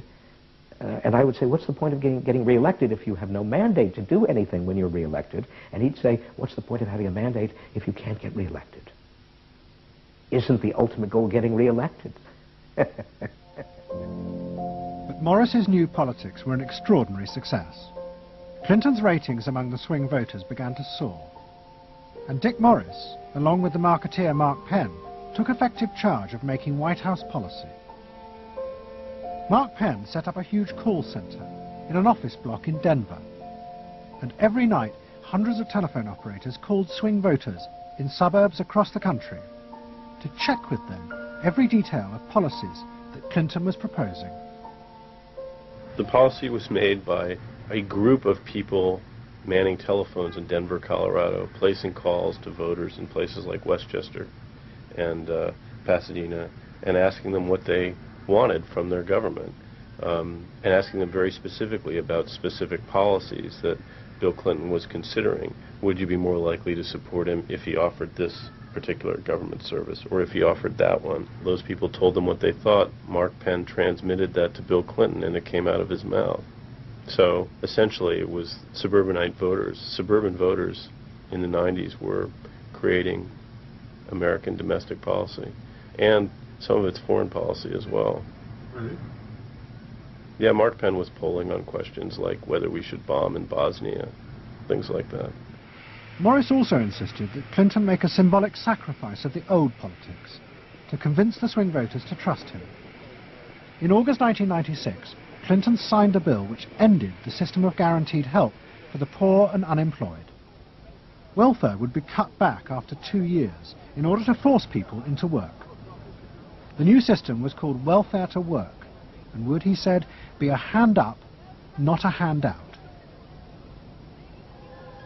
It was the effective end of the guaranteed welfare system created by President Roosevelt 60 years before. For many in Clinton's cabinet, it was also the end of the progressive political ideal that Roosevelt had represented.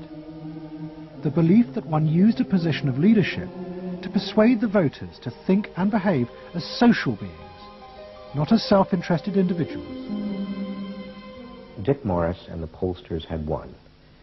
And by that I mean that the people who ultimately got to the president, shaped the president's mind, were those who viewed the voters as just a collection of individual desires that had to be catered to and pandered to.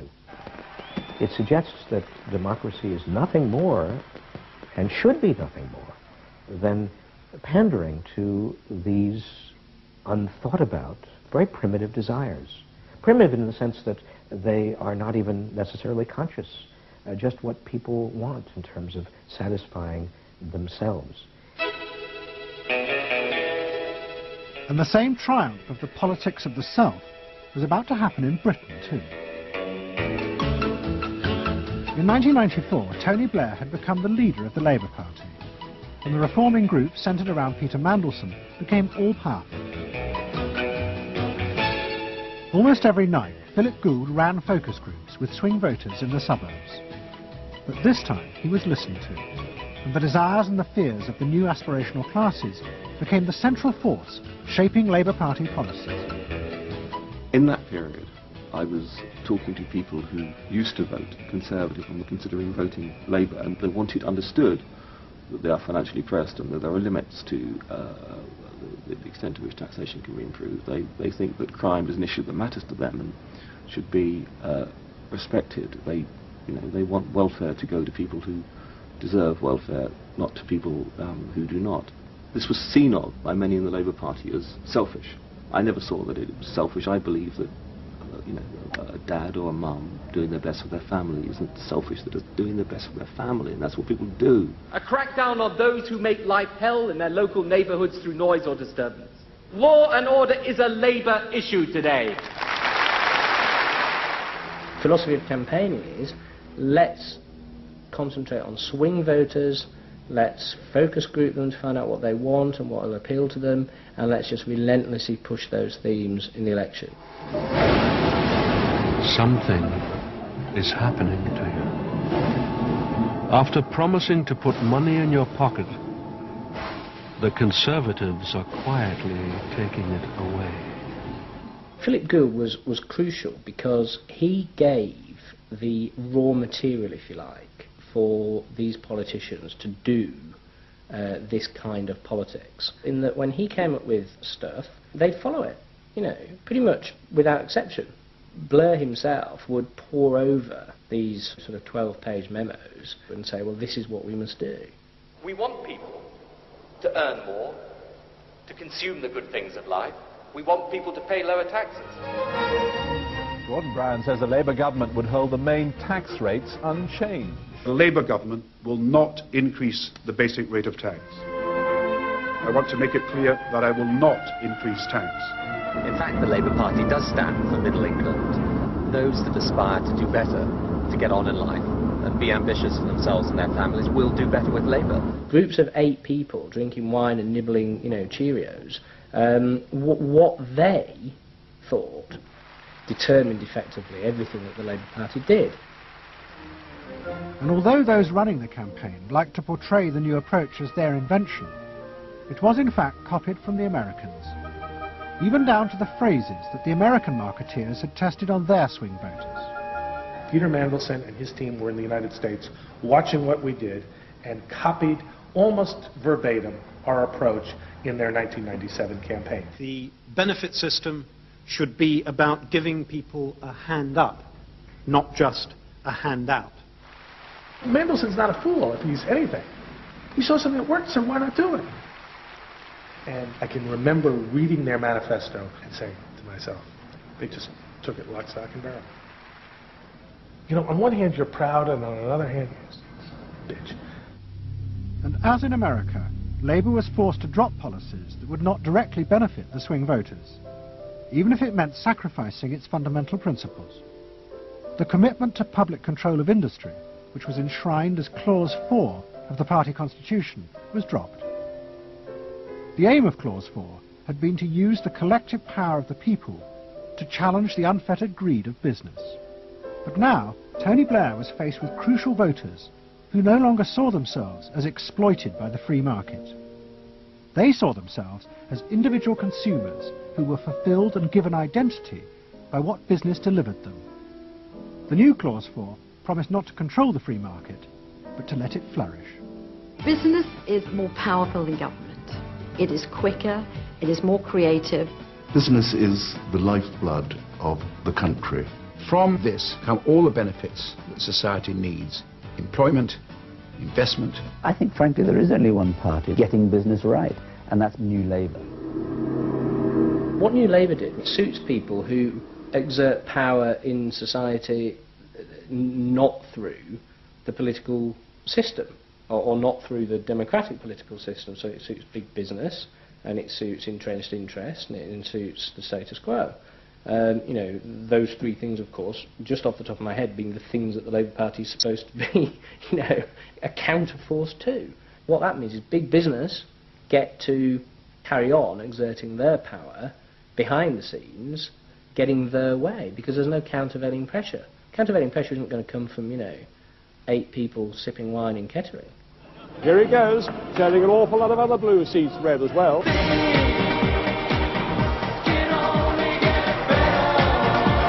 Very happy, very relieved, and very exhilarated. But those who masterminded Labour's victory in 1997 saw it as a triumphant vindication of a new form of democracy. By understanding and fulfilling people's inner desires through the focus group, they were giving power to individuals, not treating them as faceless groups who were told by politicians what was good for them. I don't see the focus group as some marketing tool. I see the focus group as a way of hearing what the people have to say. And I see the focus group as a way to a new form of politics. What the people give, the people can take away. We are the servants, they are the masters now. 1997 was, I think, fundamentally important in that, because I think it is the end of the elitist politics that's dominated Britain for so much of the last 100 years.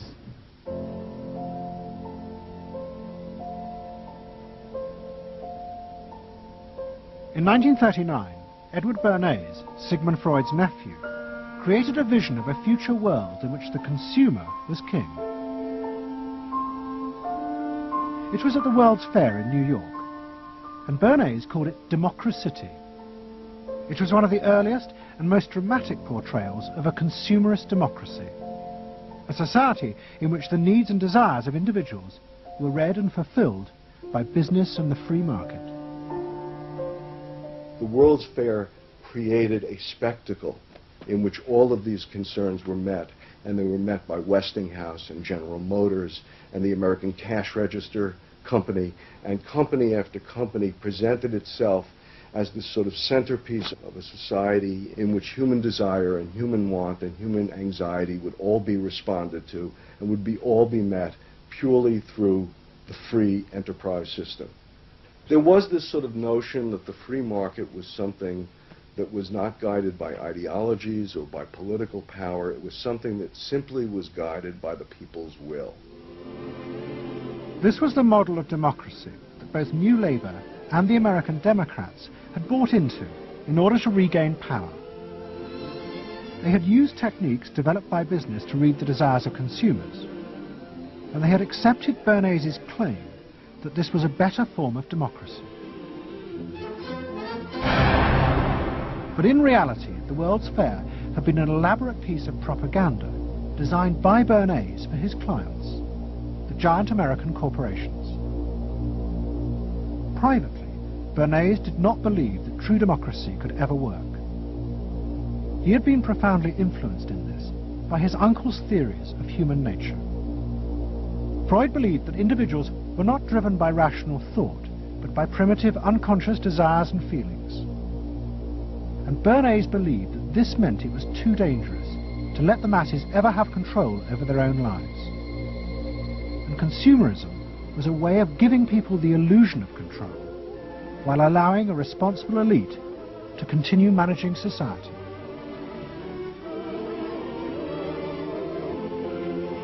It's not that the people are in charge, but that the people's desires are in charge.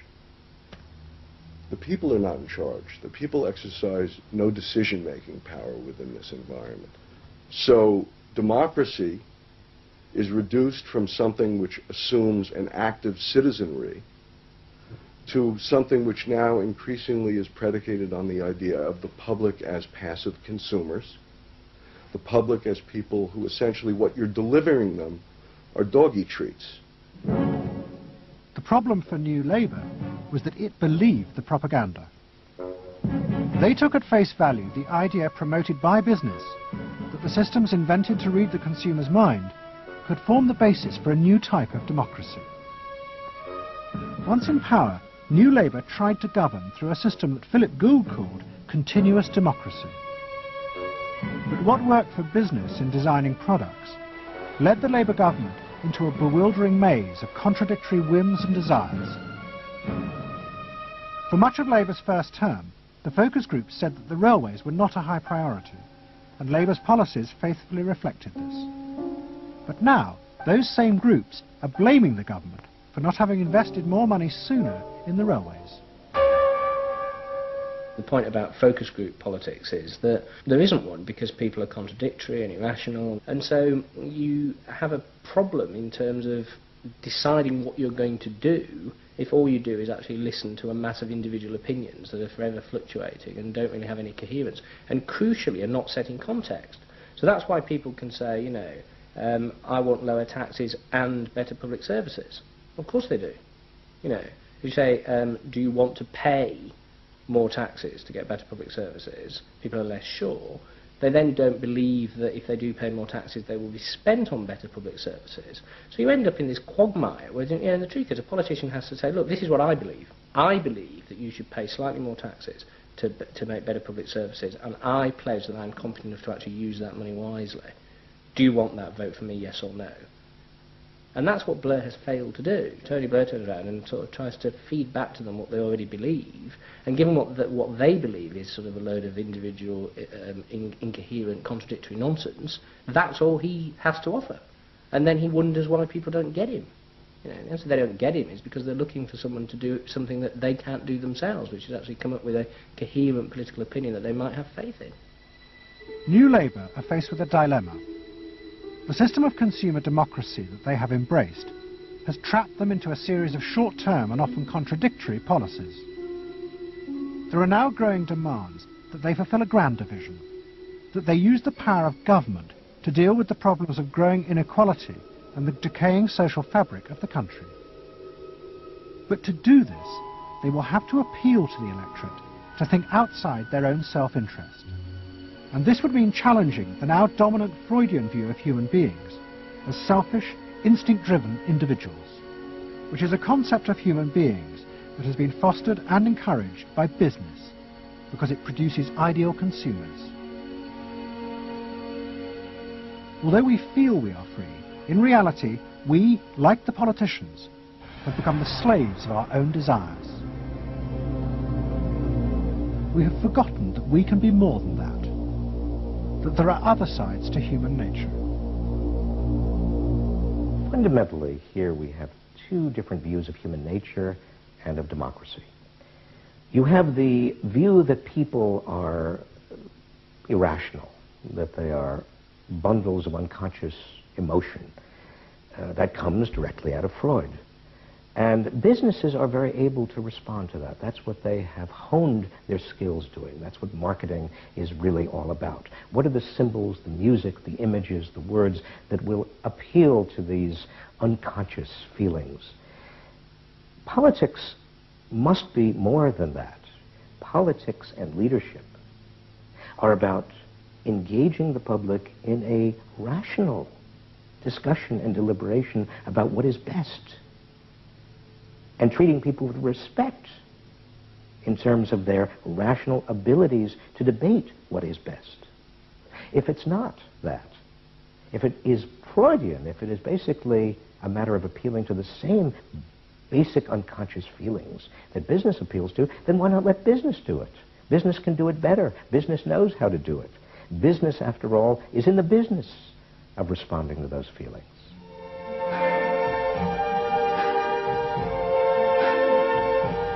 I see trees of green,